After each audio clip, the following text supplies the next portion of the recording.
ಭ್ಯೋ ನಮಃ ಹರಿ ಓಂ. ಬ್ರಹ್ಮಾದಿವಂದ್ಯಂ ತ್ವಾಂ ಭಜೆ ವೆಂಕಟನಾಯಕಂ ನಿವಾರಯಸ್ವಾನಿಷ್ಟಾನಿ ಸಾಧಯೇಷ್ಟಾನಿ ಮಾಧವ. ಧರ್ಮ ವಿಜ್ಞಾನ ವೈರಾಗ್ಯ ಪರಮೈಶ್ವರ್ಯಶಾಲಿನಃ ಆನಂದತೀರ್ಥ ಭಗವತ್ಪಾದಾನ್ ವಂದೇ ನಿರಂತರಂ.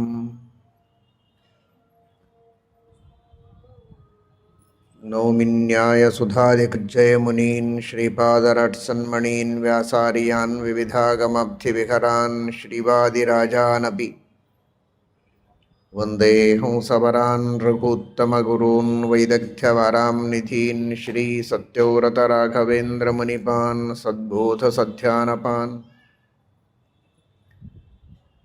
ಸತ್ಯಾಭಿಜ್ಞಕರಾಬ್ಜೋತ್ಥಾನ್ ಪಂಚಾಶದ್ವರ್ಷಪೂಜಕಾನ್ ಸತ್ಯಪ್ರಮೋದತೀರ್ಥಾರ್ಯಾನ್ ನೌಮಿನ್ಯಾಯಸುಧಾರತಾನ್. ಶ್ರೀನಿವಾಸದೇವರು ತಪಸ್ಸು ಮಾಡಿದ ಋಷಿ, ಅವರನ್ನು ಕುರಿತು ತನ್ನ ಭಕ್ತರು ಹೇಗಿರಬೇಕು ಅಂತ ತನ್ನ ಸಂಕಲ್ಪವನ್ನು, ತನ್ನ ಅಪೇಕ್ಷೆಯನ್ನು ಪರಮಾತ್ಮ ತಿಳಿಸ್ತಾ ಇದ್ದಾನೆ. ನನ್ನ ಅಪೇಕ್ಷೆಗೆ ತಕ್ಕಂತೆ ನಡೆಯಬೇಕು ಅಂತ ಮಾತ್ರ ಬಯಸಿ ತನ್ನ ಅಪೇಕ್ಷೆಯನ್ನು ಸ್ಪಷ್ಟವಾಗಿ ಬಿಚ್ಚಿ ಹೇಳದೆ ತಾವೇ ತಿಳಿದು ನಡೆದುಕೊಳ್ಳಬೇಕು ಅಂತ ದೇವರೇನಾದರೂ ಸಂಕಲ್ಪ ಮಾಡಿದ್ದರೆ ಬಹಳ ಕಷ್ಟ ಇತ್ತು. ಅವನ ಮನಸ್ಸಿನಲ್ಲಿರುವ ಆಕೂತವನ್ನು ಅರ್ಥ ಮಾಡಿಕೊಳ್ಳಲಿಕ್ಕಾಗದೆ ಬಹಳ ಕಷ್ಟಪಡುವಂತಹ ಸಂದರ್ಭ ಇತ್ತು. ಪರಮ ದಯಾನಿಧಿಯಾದ ಭಗವಂತ ನಮ್ಮ ಅಜ್ಞಾನವನ್ನು, ನಮ್ಮ ಯೋಗ್ಯತೆಯನ್ನು ಪರಿಪೂರ್ಣವಾಗಿ ತಿಳಿದವ ತನ್ನ ಮನಸ್ಸಿನಲ್ಲಿರುವ ಎಲ್ಲ ಅಪೇಕ್ಷೆಗಳನ್ನು ಸ್ಪಷ್ಟವಾದ ಶಬ್ದಗಳಿಂದ ಇತಿಹಾಸ ಪುರಾಣಗಳ ಮೂಲಕ ನಮಗೆ ತಿಳಿಸಿಕೊಡ್ತಾ ಇದ್ದಾನೆ. ಇದು ದೇವರು ಮಾಡುವ ದೊಡ್ಡ ಅನುಗ್ರಹ.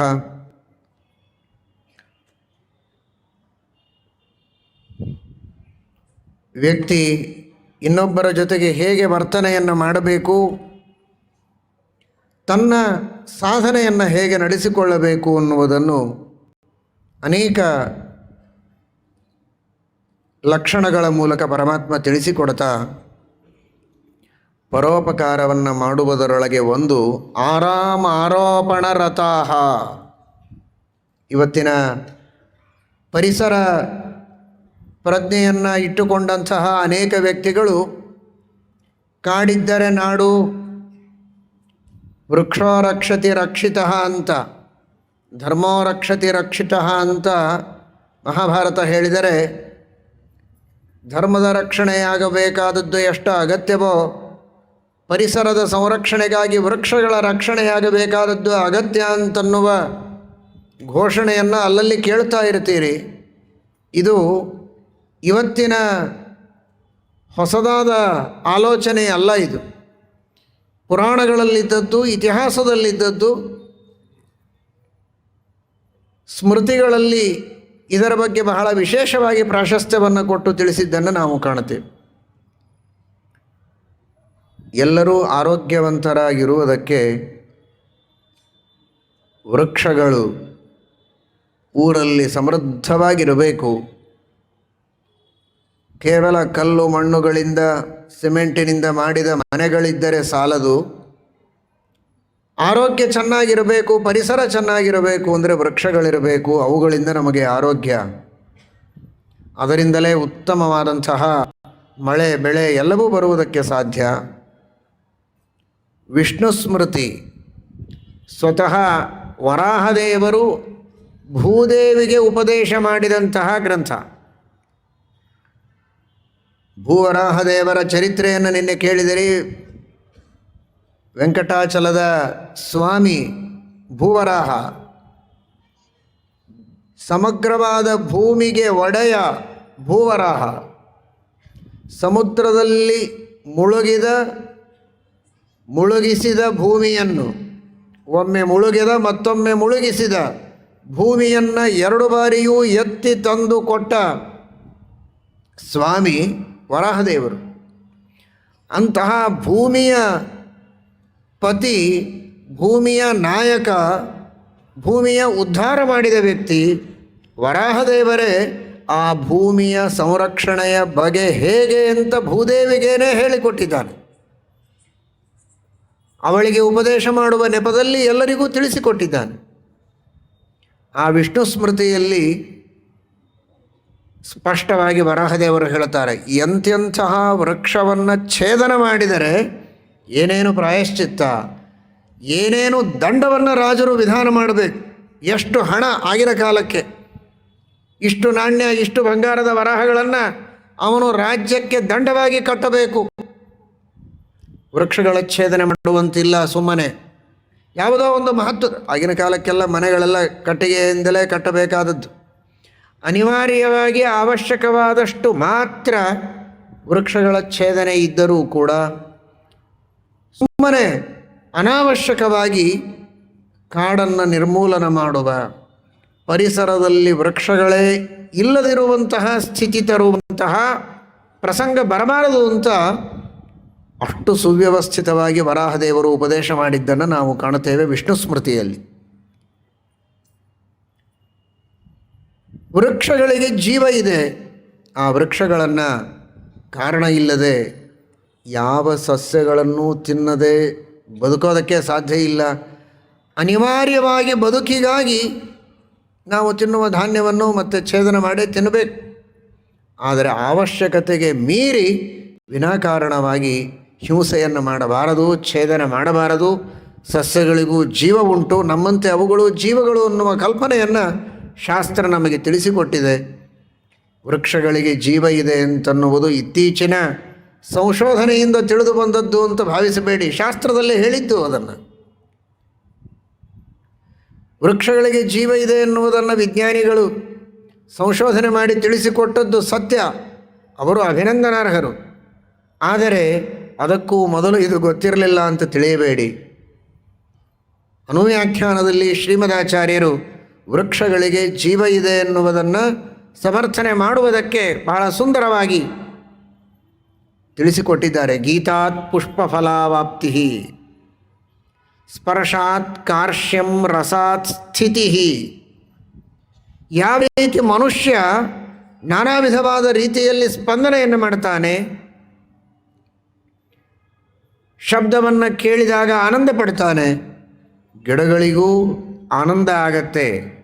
ಹೂವುಗಳ, ಹಣ್ಣುಗಳ ವಿಶೇಷವಾದ ಬೆಳವಣಿಗೆಯ ಮೂಲಕ ತಮ್ಮ ಆನಂದದ ಅಭಿವ್ಯಕ್ತಿಯನ್ನು ಮಾಡುತ್ತವೆ ಗಿಡಗಳು.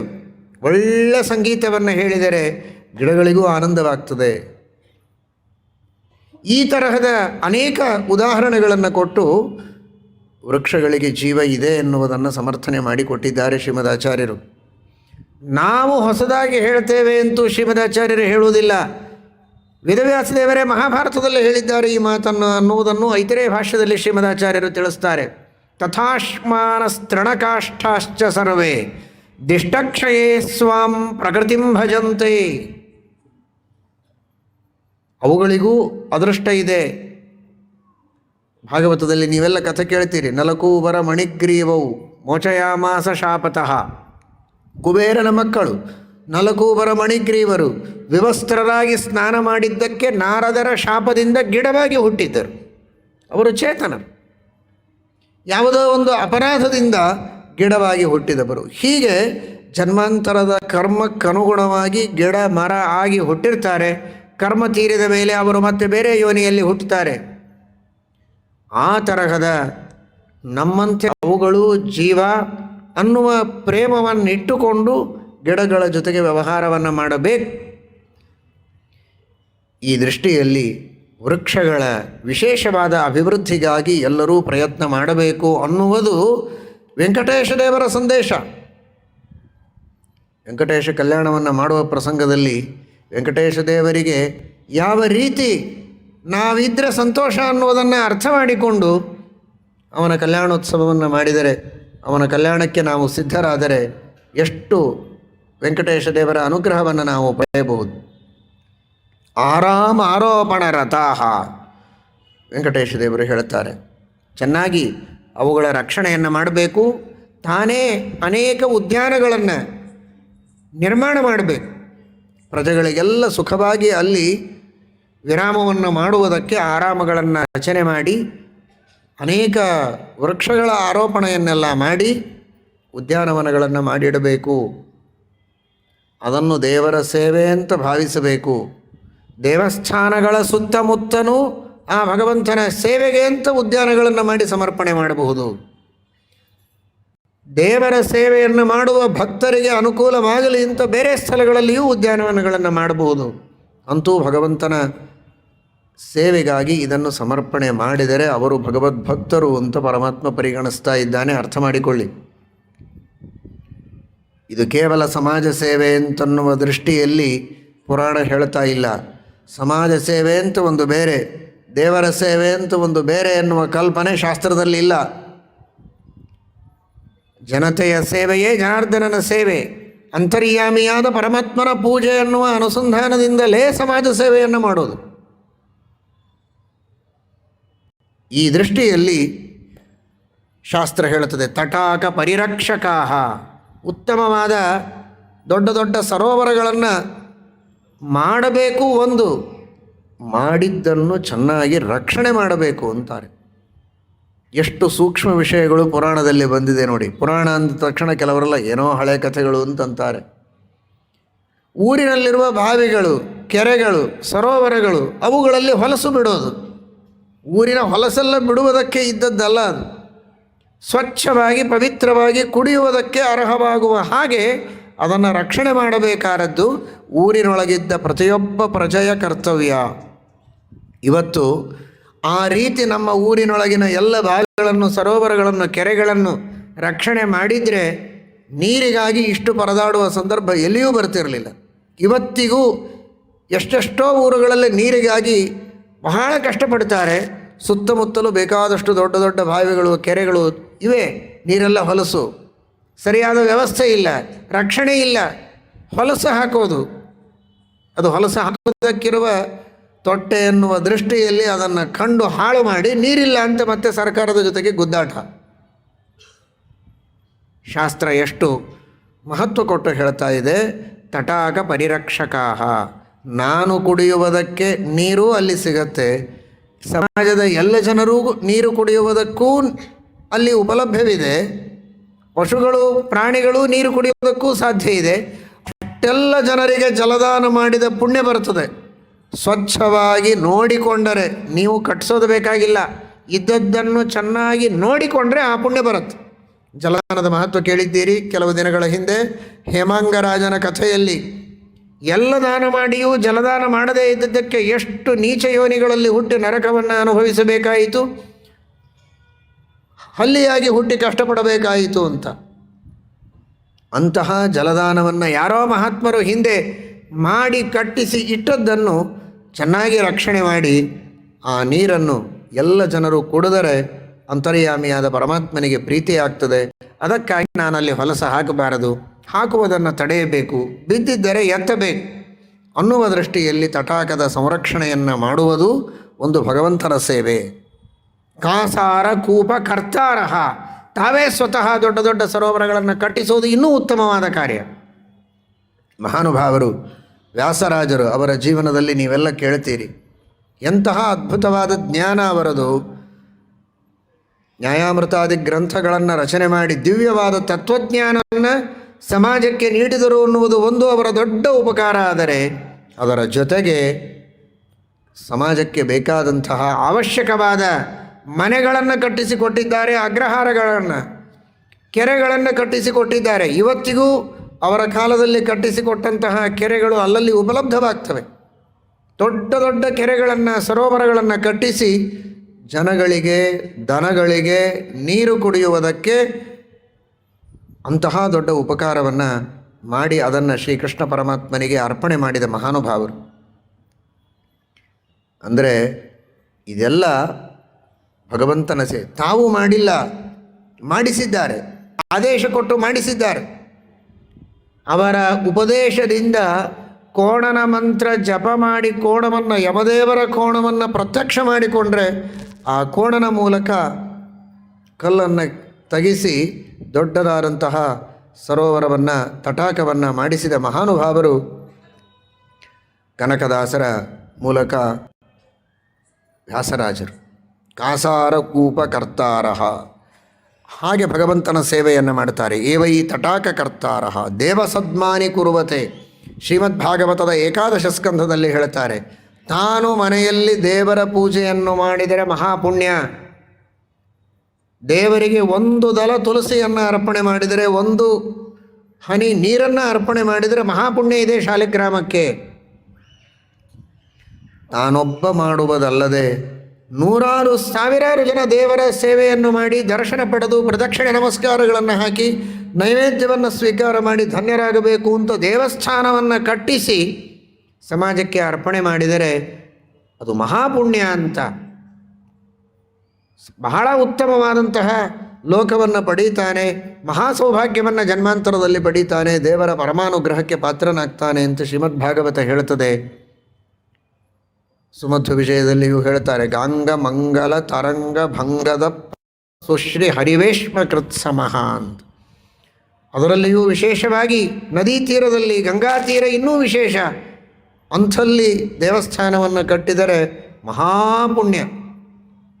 ಸುಮಧ್ವ ವಿಜಯದಲ್ಲಿ ಹೇಳುವ ಪ್ರಸಂಗ ಬಂದದ್ದು, ಅಂತಹ ದೇವಸ್ಥಾನ ಕಟ್ಟಿದರೆ ಎಷ್ಟು ಪುಣ್ಯ ಬರಬೇಕೋ, ಎಷ್ಟೋ ಕೋಟಿ ಕೋಟಿ ವರ್ಷಗಳವರೆಗೆ ಸ್ವರ್ಗದಲ್ಲಿ ಸುಖವಾಗಿದ್ದು ಪುನಃ ಭೂಮಿಯಲ್ಲಿ ಹುಟ್ಟಿ ಬಂದರೂ ಮಹಾ ಸೌಭಾಗ್ಯವನ್ನು ಅನುಭವಿಸ್ತಾನೆ. ಮಹಾ ಚಕ್ರವರ್ತಿಯಾಗಿ ದೇಶವನ್ನು ಆಳುವಂತಹ, ಧರ್ಮದಿಂದ ಆಳುವ ಸೌಭಾಗ್ಯವನ್ನು ಪಡೀತಾನೆ. ಆ ಪುಣ್ಯ ಶ್ರೀಮದಾಚಾರ್ಯರು ಬರೆದ ಬ್ರಹ್ಮಸೂತ್ರ ಭಾಷ್ಯದ ಒಂದು ಅಕ್ಷರವನ್ನು ಬರೆದರೆ ಅಷ್ಟು ಪುಣ್ಯ ಇದೆ ಅಂತ ಸುಮಧ್ವೇ ವರ್ಣನೆ ಮಾಡುತ್ತಾರೆ. ಯದ್ಗತೈಕ ಲೇಖಕ, ಅಷ್ಟು ಅದು ಪುಣ್ಯ ಇದೆ. ಕಾರಣ ದೇವರನ್ನು ಶರಣ ಮಾಡುವುದಕ್ಕೆ, ಸೇವೆ ಮಾಡುವುದಕ್ಕೆ ಅವಕಾಶ ಕಲ್ಪಿಸಿಕೊಡುವುದು ದೇವಸ್ಥಾನ. ದೇವಸ್ಥಾನ ದೊಡ್ಡದಾಗಿದೆ, ಭಾರೀ ಶಿಲ್ಪ, ಒಳ್ಳೆ ಸರೋವರ, ಭಾರೀ ಅಲಂಕಾರ, ಎತ್ತರದ ಗೋಪ ಎಲ್ಲ ಇದೆ. ಆದರೆ ಒಂದಿಲ್ಲದೆ ಇದ್ದರೆ ಎಲ್ಲವೂ ವ್ಯರ್ಥ. ಇಲ್ಲಿ ಬರಬೇಕು ಅನ್ನೋ ಶ್ರದ್ಧೆ ಚೆನ್ನಾಗಿಲ್ಲದೆ ಎಷ್ಟು ಏನು ಪ್ರಯೋಜನ? ದೇವರಿದ್ದಾನೆ ಎನ್ನುವುದು ಸತ್ಯ, ಜಗತ್ತನ್ನು ಸೃಷ್ಟಿ ಮಾಡಿದ್ದು ಸತ್ಯ, ನಮಗೆ ಅನಂತ ಉಪಕಾರಗಳನ್ನು ನಿತ್ಯ ನಿರಂತರದಲ್ಲಿ ಮಾಡ್ತಾ ಇರುವುದು ಪರಮ ಸತ್ಯ. ಅವನಿಂದಲೇ ನಮ್ಮ ಉದ್ಧಾರ ಅನ್ನುವುದರೊಳಗೆ ಎರಡು ಮಾತ್ಯ. ಅವನಿಗೆ ನಾವು ಶರಣು ಹೋಗಬೇಕು ಅನ್ನುವಂತಹ ದೃಢವಾದ ನಂಬಿಕೆ ಇದೆಯಲ್ಲ, ಆ ನಂಬಿಕೆ ನಮ್ಮಲ್ಲಿ ಬರುವಂತೆ ಮಾಡುವುದು ಬ್ರಹ್ಮಸೂತ್ರಗಳು, ಬ್ರಹ್ಮಸೂತ್ರ ಭಾಷ್ಯ. ಹೀಗಾಗಿ ಎಲ್ಲ ದೇವಸ್ಥಾನವನ್ನು ಕಟ್ಟೋದು ಒಂದು ಕಡೆಗೆ, ಆ ಸೂತ್ರ ಭಾಷ್ಯದ ಒಂದು ಅಕ್ಷರವನ್ನು ಬರೆಯೋ ಒಂದು ಕಡೆಗೆ. ಯಾಕೆಂದ್ರೆ ಅದು ಶ್ರದ್ಧೆಯನ್ನು ಹುಟ್ಟಿಸ್ತದೆ, ಭಗವಂತನ ಭಕ್ತಿಯನ್ನು ಹುಟ್ಟಿಸ್ತದೆ. ಇಷ್ಟು ದೊಡ್ಡ ದೇವಸ್ಥಾನ ಸಂತೋಷ ಇಲ್ಲದಿದ್ದ ಸರಿ, ಹೃದಯದಲ್ಲಿಯೇ ಭಗವಂತನ ಉಪಾಸನೆಯನ್ನು ಮಾಡಿ ಉದ್ಧಾರವನ್ನು ಹೊಂದುವುದಕ್ಕೆ ಸಾಧ್ಯ ಇದೆ. ಆ ದಾರಿಯನ್ನು ತೋರೋದು ಶ್ರೀಮದಾಚಾರ್ಯಗಳು ಅನ್ನುವುದಕ್ಕಾಗಿ ಅದಕ್ಕೆ ಮಹತ್ವ ಹೆಚ್ಚು. ಆ ದೃಷ್ಟಿಯಲ್ಲಿ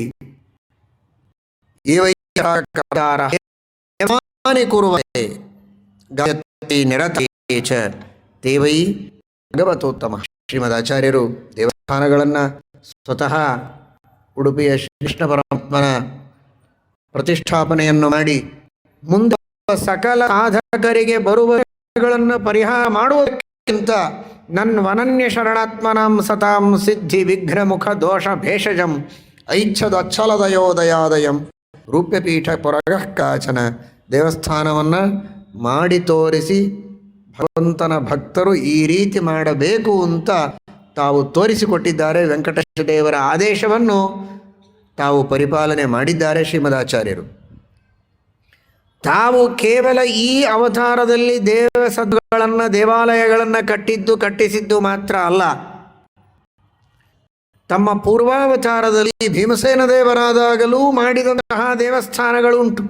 ಆಗಲೂ ದೇವಸ್ಥಾನಗಳ ಪ್ರತಿಷ್ಠಾಪನೆಯನ್ನು ಮಾಡಿಸಿದ್ದಾರೆ ಬೇಕಾದಷ್ಟು. ಅದರ ಜೀರ್ಣೋದ್ಧಾರವನ್ನು ಶ್ರೀಮದಾಚಾರ್ಯರು ಮಾಡಿದ್ದಾರೆ. ಪಾರಂತಿ ಸ್ವರ್ಧನಂ ವಿಶಾಲ ಸಂವಿತ್ ಸಂಪ್ರಾಪ್ತ ಖಲು ಶುಚಿರಾನ್ ನಿವೇದ್ಯಹೀನಂ.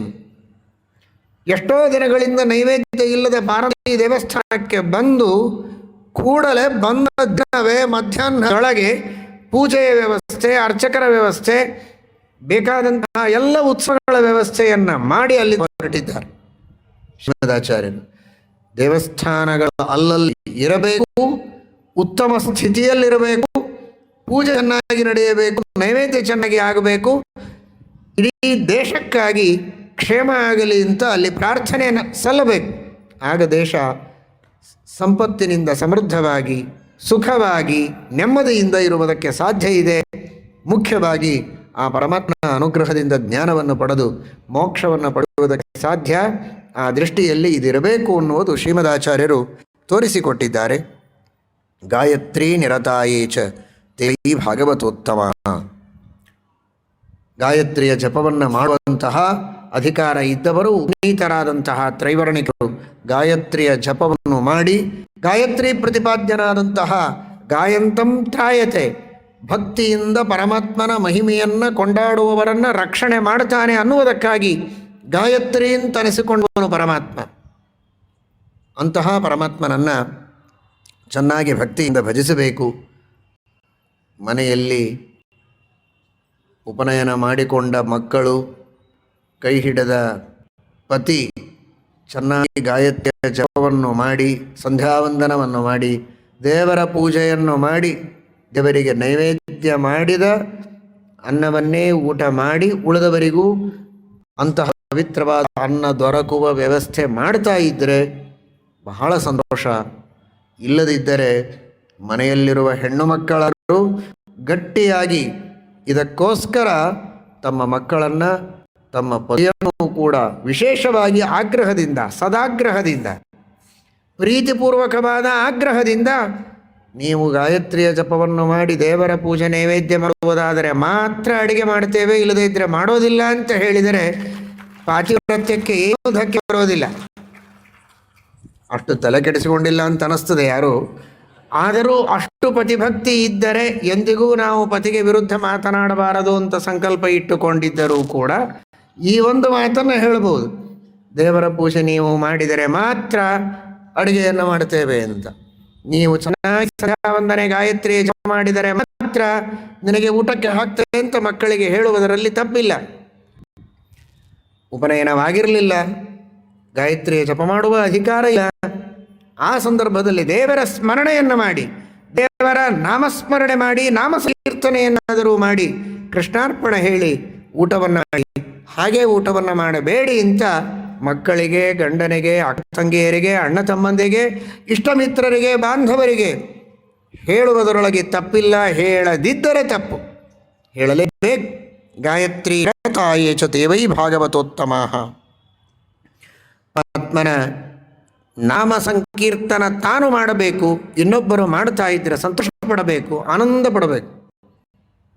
ಚಿಕ್ಕ ಮಕ್ಕಳು ಏನೋ ಹೇಳ್ತಾ ಇರ್ತಾರೆ, ದೇವರ ಹಾಡು ಹೇಳ್ತಾರೆ, ದೇವರ ಚರಿತ್ರೆಯನ್ನು ಹೇಳ್ತಾರೆ. ಕೆಲವರು ಕೇಳೋದೇ ಇಲ್ಲ, ಇನ್ನು ಕೆಲವರು ಕೇವಲ ಅವರಿಗೆ ಪ್ರೋತ್ಸಾಹನೆ ಕೊಡಬೇಕು ಅನ್ನೋದಕ್ಕೆ ಕೇಳಿ ನಾವು ಅನುಗ್ರಹ ಮಾಡ್ತಾ ಇದ್ದೇವೆ ಅಂತ ಮಾತ್ರ ಭಾವಿಸ್ತಾರೆ. ಅನುಗ್ರಹ ಮಾಡಲಿಕ್ಕೆ ದೇವರಿದ್ದಾರೆ. ಕೇವಲ ಅನುಗ್ರಹ ಮಾಡುವುದಕ್ಕಲ್ಲ, ಪ್ರೋತ್ಸಾಹನೆ ಅವಶ್ಯ ಕೊಡಬೇಕು. ಮಕ್ಕಳಿಗೆ ಪ್ರೋತ್ಸಾಹನೆ ಕೊಡೋದು ಒಂದೇ ಉದ್ದೇಶ ಇರಬಾರ್ದು. ಹೇಳೋದು ಏನವನು, ಅವನು ಏನೇ ಹೇಳಲಿ, ತೊದಲು ನುಡಿಯಿಂದಲೇ ಹೇಳಲಿ. ಪ್ರಹ್ಲಾದರಾಜರು ನರಸಿಂಹದೇವರಿಗಾಗಿ ಪ್ರಾರ್ಥನೆ ಮಾಡಿದರು, ನರಸಿಂಹದೇವರು ಪ್ರಕಟ ಆದರು. ಇದೇ ಕಥೆಯನ್ನೇ ತನ್ನ ಮೊದಲು ನುಡಿಯಲ್ಲಿ ಒಂದು ಸಣ್ಣ ಮಗು ಹೇಳಬಹುದು. ಆದರೆ ಹೇಳ್ತಾ ಇರೋದು ಮಾತ್ರ ನರಸಿಂಹದೇವರ ಮಹಿಮೆಯೇ ಅಲ್ಲ, ಆ ನರಸಿಂಹದೇವರು ಸರ್ವೋತ್ತಮನೇ ಅಲ್ಲ, ಅವನ ಅನುಗ್ರಹ ನನಗೆ ಬೇಕು. ಈ ಮಗುವಿಗೆ ಪ್ರೋತ್ಸಾಹನೆ ಕೊಡುವುದಕ್ಕೆ ಕೇಳಿ ಬೆನ್ನು ಚಪ್ಪರಿಸಿದರೂ ಪುಣ್ಯ ಇದೆ, ಇಲ್ಲ ಅಂತಲ್ಲ. ಆದರೆ ನರಸಿಂಹ ಅಂತಿಷ್ಟೇ ಹೇಳಿದಾಗ ರೋಮಾಂಚನ ಆಗಿ, ಆ ನರಸಿಂಹನ ಸ್ಮರಣೆಯಾಗಿ ನಾನು ಆ ಭಗವಂತನ ಮಹಿಮೆಯ ಧ್ಯಾನದಲ್ಲಿ ತಲ್ಲೀನನಾದರೆ ನಾನು ಉದ್ಧತನಾಗಿ ಹೋಗ್ತೇನೆ. ಮಗುವಿನ ಮಾತಿನೊಳಗೂ ಒಬ್ಬ ವ್ಯಕ್ತಿಯನ್ನು ನರಸಿಂಹ ಅಂತ ನೀವು ಕರೆಯಬಹುದು, ಗೋವಿಂದ, ದಾಮೋದರ, ಕೃಷ್ಣ ಅಂತ ಕರೆಯಬಹುದು, ಕಥೆ ಕೇಳಬಹುದು, ಹಾಡು ಕೇಳಬಹುದು, ಯಾರಿಬ್ಬರ ಸಂವಾದ ಕೇಳಬಹುದು. ಯಾವಾಗಲೇ ದೇವರ ಹೆಸರು ಕಿವಿಗೆ ಬಿದ್ದರೆ ರೋಮಾಂಚನ ಆಗಬೇಕು, ಕಣ್ಣಲ್ಲಿ ನೀರು ಬರಬೇಕು, ದೇವರ ಸ್ಮರಣೆಯಾಗಬೇಕು. ಏಭಿನಂದಂತ ನಾಮಾನಿ ಹರೇ ಶ್ರುತ್ವ ಅತಿಹರ್ಷಿತಾ ರೋಮಾಂಚಿತ ಶರೀರಾಶ್ಚ ದೇವೈ ಭಾಗವತೋತ್ತಮ. ಇದನ್ನು ನಮ್ಮ ಜೀವನದಲ್ಲಿ ಅಳವಡಿಸಿಕೊಳ್ಳುವ ಪ್ರಯತ್ನ ಮಾಡಬೇಕು. ತುಳಸಿ ವಿಷ್ಣು ಭಕ್ತರು ಅಂತ ಅನಿಸಿಕೊಳ್ಳುವವರಿಗೆ ತುಳಸಿ ಬಹಳ ಮಹತ್ವದ ವಸ್ತು. ನಿತ್ಯದಲ್ಲಿಯೂ ದೇವರಿಗೆ ತುಳಸಿಯಿಂದ ಅರ್ಚನೆಯಾಗಬೇಕು. ತುಳಸಿ ವೃಕ್ಷವನ್ನು ನೋಡಿದರೆ, ತುಳಸಿಯ ವನವನ್ನು ನೋಡಿದರೆ ಬಾಗಿ ನಮಸ್ಕಾರ ಮಾಡಬೇಕು, ಸುಮ್ಮನೆ ಹೋಗಬಾರದು. ಹಾಗೆ ತುಳಸಿ ಕಾನನಂ ದೃಷ್ಟ ಏ ನಮಸ್ಕುವತೆ ನರಾಹ, ತಲೆಬಾಗಿ ನಮಸ್ಕಾರ ಮಾಡಬೇಕು. ಆ ತುಳಸಿ ವನ ಇದ್ದಲ್ಲಿ ಪರಮಾತ್ಮನ ವಿಶೇಷವಾದ ಸನ್ನಿಧಾನ ಇರುತ್ತದೆ ಅಂತ ಶಾಸ್ತ್ರ ಹೇಳುತ್ತದೆ. ಅಂತಹ ತುಳಸಿ ವನ ಶ್ರೀಮತ್ ಸತ್ಯಧ್ಯಾನ ತೀರ್ಥ ಶ್ರೀಪಾದಂಗಳವರು ಸಂಚಾರ ಮಾಡುತ್ತಾ ಇರುವಾಗ ಅತೀ ಪವಿತ್ರವಾದ ನದಿ ತೀರ ಒಂದು ಕಡೆಗೆ ದೊಡ್ಡ ತುಳಸಿ ವನ ಕಂಡ್ರೆ ಅಲ್ಲಿ ಯಾರು ಜನ ಇಲ್ಲ, ಅಡವಿ, ದಾರಿಯ ಮಧ್ಯದಲ್ಲಿ ಅಡವಿ, ಒಳ್ಳೆ ತುಳಸಿ ವನ ಕಂಡಿದೆ. ಅಲ್ಲಿಯೇ ಎಲ್ಲ ಚಕ್ಕಡಿಯ ಬಂಡೆಗಳನ್ನು, ಆಗಿನ ಕಾಲದಲ್ಲಿ ವಾಹನಗಳೇ ಇರಲಿಲ್ಲ, ಎತ್ತಿನ ಬಂಡೆಗಳನ್ನು ನಿಲ್ಲಿಸಿ ತುಳಸಿ ವನದ ಮಧ್ಯದಲ್ಲಿ ರಾಮ ಪೂಜೆಯನ್ನು ಮಾಡಿ ಆಮೇಲೆ ಮುಂದೆ ಸಾಗಿದ್ದಾರೆ. ಇಂತಹ ಪವಿತ್ರವಾದ ಪರಿಸರ ಸಿಗುವುದು ಅಪರೂಪ ಅಂತ. ತುಳಸಿ ಕಾನನಂ ದೃಷ್ಟ ಈ ನಮಸ್ವದಿನ, ನಮಸ್ಕಾರ ಮಾಡಿದರೆ ಅದು ಮಹಾಪುಣ್ಯ ಅಂತ. ನಮನ ಇದು ಕೊನೆಯ ಉಪಚಾರ ಷೋಡಶೋಪಚಾರಗಳಲ್ಲಿ. ನೈವೇದ್ಯಂ ನಮನಂಚೈವ ಉಪಚಾರತ್ತು ಷೋಡಶ ಅಂತ. ಅದಕ್ಕೆ ನಮಸ್ಕಾರ ಎಂಬ ಕೊನೆಯ ಉಪಚಾರ ಹೇಳಿದ್ದಾರೆ. ಕೊನೆಯದೊಂದೇ ಯಾಕೆ? ಷೋಡಶೋಪಚಾರ ಪೂಜೆಯನ್ನೇ ಮಾಡೋಣ ತುಳಸಿ ಮಧ್ಯದಲ್ಲಿ ಪರಮಾತ್ಮನಿಗೆ ಅಂತ ಧ್ಯಾನ ತೀರರು ಹಾಗೆ ಮಾಡಿದರು ಅಂತ ಅವರ ಚರಿತ್ರೆಯಲ್ಲಿ ಕೇಳುತ್ತೇವೆ. ಅಲ್ಲಲ್ಲಿ ತುಳಸಿ ವನದಲ್ಲಿ ಪೂಜೆಯನ್ನು ಮಾಡುವಂತಹ ಅವಕಾಶವಿರಬೇಕು. ಕೊನೆಯ ಪಕ್ಷ ಭಕ್ತಿಯಿಂದ ನಮಸ್ಕಾರವನ್ನಾದರೂ ಮಾಡಬೇಕು. ತತ್ಕಾಷ್ಠಾಂಕಿತ ಕರ್ಣಾಯೇ ತೇವೈ ಭಾಗವತೋತ್ತಮ. ಅಂತಹ ತುಳಸಿ, ಆ ತುಳಸಿ ವೃಕ್ಷದ ಕಾಷ್ಠಗಳಿಂದಲೇ ಕರ್ಣಾಭರಣಗಳನ್ನು ಮಾಡಿಸಿಕೊಂಡು ಹಾಕಿಕೊಂಡ್ರೆ ಅವರು ಪರಮ ಭಗವದ್ಭಕ್ತರು. ಬೆಳಗಾರ, ವಜ್ರ, ಮುತ್ತು, ರತ್ನ, ವೈಡೂರ್ಯಗಳಿಗಿಂತಲೂ ತುಳಸಿಯಿಂದ ಮಾಡಿದಂತಹ ಕರ್ಣಾಭರಣಗಳು ಇದು ಬಹಳ ಶ್ರೇಷ್ಠ. ತುಳಸಿಯ ಗಂಧವನ್ನು ಆಘ್ರಾಣ ಮಾಡಬೇಕು. ಪ್ರಾತಃ ಕಾಲದಲ್ಲಿ ಎದ್ದು ತುಳಸಿ ಮೃತ್ತಿಕೆಯನ್ನು ಧಾರಣ ಮಾಡಬೇಕು. ಎಲ್ಲ ಇದೆಯಾ? ತುಳಸಿಯ ಸೇವೆಯನ್ನು ಮಾಡಿದವರು ನನ್ನ ಭಕ್ತರು ಅಂತ ಪರಮಾತ್ಮ ಹೇಳ್ತಾನೆ. ಅತಿಥಿ ಸತ್ಕಾರ ಮಾಡಿ ವರ್ಣಾಶ್ರಮೋಚಿತ ಧರ್ಮಗಳನ್ನು ಚೆನ್ನಾಗಿ ಪರಿಪಾಲನೆ ಮಾಡಬೇಕು. ವೇದಾರ್ಥಗಳನ್ನು ಚಿಂತನೆ ಮಾಡಬೇಕು. ಶಾಸ್ತ್ರಗಳನ್ನು ಪ್ರವಚನ ಮಾಡಬೇಕು. ವಿದಿತಾನಿ ಚ ಶಾಸ್ತ್ರಾಣಿ ಪರಾರ್ಥಂ ಪ್ರವದಂತಿಯೇ, ಪಾಠ ಪ್ರವಚನಗಳನ್ನು ಮಾಡಬೇಕು. ಗ್ರಂಥಗಳ ಮೂಲಕವಾಗಿ ತತ್ವಗಳನ್ನು ಉಪದೇಶ ಮಾಡಿದವರು ಮಹಾನುಭಾವರು, ಜ್ಞಾನಿಗಳು. ಶ್ರೀಮದಾಚಾರ್ಯರಿಗೆ ಅಂತೂ ಹೇಳೋದೇ ಅಲ್ಲ, ಜೀವೋತ್ತಮರು, ಭಾಗವತೋತ್ತಮರು. ಆನಂತರದಲ್ಲಿ ಪದ್ಮನಾಭ ತೀರ್ಥರು, ನರಹರಿ ತೀರ್ಥರು, ಟೀಕಾಕೃತ್ಪಾದರು, ವಿದ್ಯಾಧಿರಾಜರು, ಶ್ರೀಪಾದರಾಜರು, ವ್ಯಾಸರಾಜರು, ವಾದ್ಯರಾಜರು, ವಿಜಯೇಂದ್ರ ಸ್ವಾಮಿಗಳವರು, ರಘುತ್ತಮ ತೀರ್ಥರು, ರಾಘವೇಂದ್ರ ಸ್ವಾಮಿಗಳವರು, ಎಲ್ಲ ಸತ್ಯನಾಥರು, ಸತ್ಯಧರ್ಮ ಒಬ್ಬರೇ ಇಬ್ಬರೇ ಗ್ರಂಥಗಳ ರಚನೆಯನ್ನು ಮಾಡಿ, ನೂರಾರು ಗ್ರಂಥಗಳನ್ನು ರಚನೆ ಮಾಡಿಕೊಟ್ಟು ಆ ಮೂಲಕವಾಗಿ ಜಗತ್ತಿನಲ್ಲಿ ಪ್ರಚಾರ ಆಗುವಂತೆ ಮಾಡಿದರು. ಯಾಕೆ ಬೇಕಾಗಿತ್ತು? ಏಕಾಂತದಲ್ಲಿ ದೇವರ ಧ್ಯಾನವನ್ನು ಮಾಡುತ್ತಾ ಕೂಡಬಹುದಾಗಿತ್ತವರು. ಆದರೆ ಭಗವಂತನ ಆದೇಶ ಹಾಗಿಲ್ಲ. ವಿದಿತಾನಿ ಚ ಶಾಸ್ತ್ರಾಣಿ ಪರಾರ್ಥಂ ಪ್ರವದಂತಿಯೇ. ತಾವು ತಿಳಿದು ಕುಳಿತರೆ ಅವರು ಭಕ್ತರಲ್ಲ, ಇನ್ನೊಬ್ಬರಿಗೆ ಉಪದೇಶ ಮಾಡಬೇಕು, ಯೋಗ್ಯರಾದ ಅಧಿಕಾರಿಗಳಿಗೆ ಅಂತ ಉಪದೇಶವನ್ನು ಮಾಡಿದವರು. ಪಾನೀಯದಾನ ನಿರತಾಹ ಅನ್ನದಾನ ರತಾಶ್ಚಯೇ. ಶ್ರೀಮದ್ಭಾಗವತ ಹೇಳುತ್ತದೆ ಪಾನೀಯದಾನದ ಮಹತ್ವ, ಅನ್ನದಾನದ ಮಹತ್ವ ಎಷ್ಟು ಅಂತ. ಸುಖವಾಗಿದ್ದಾಗ ಮಾಡುವುದಲ್ಲ, ಸಾಯುವ ಪ್ರಸಂಗ ಇದ್ದಾಗಲೂ ಅನ್ನದಾನವನ್ನು, ಜಲದಾನವನ್ನು ಮಾಡಿದಂತಹ ಮಹಾತ್ಮರಿದ್ದಾರೆ. ರಂತಿದೇವನ ಕಥೆಯನ್ನು ವರ್ಣನೆ ಮಾಡುತ್ತೆ ಶ್ರೀಮದ್ಭಾಗವತ.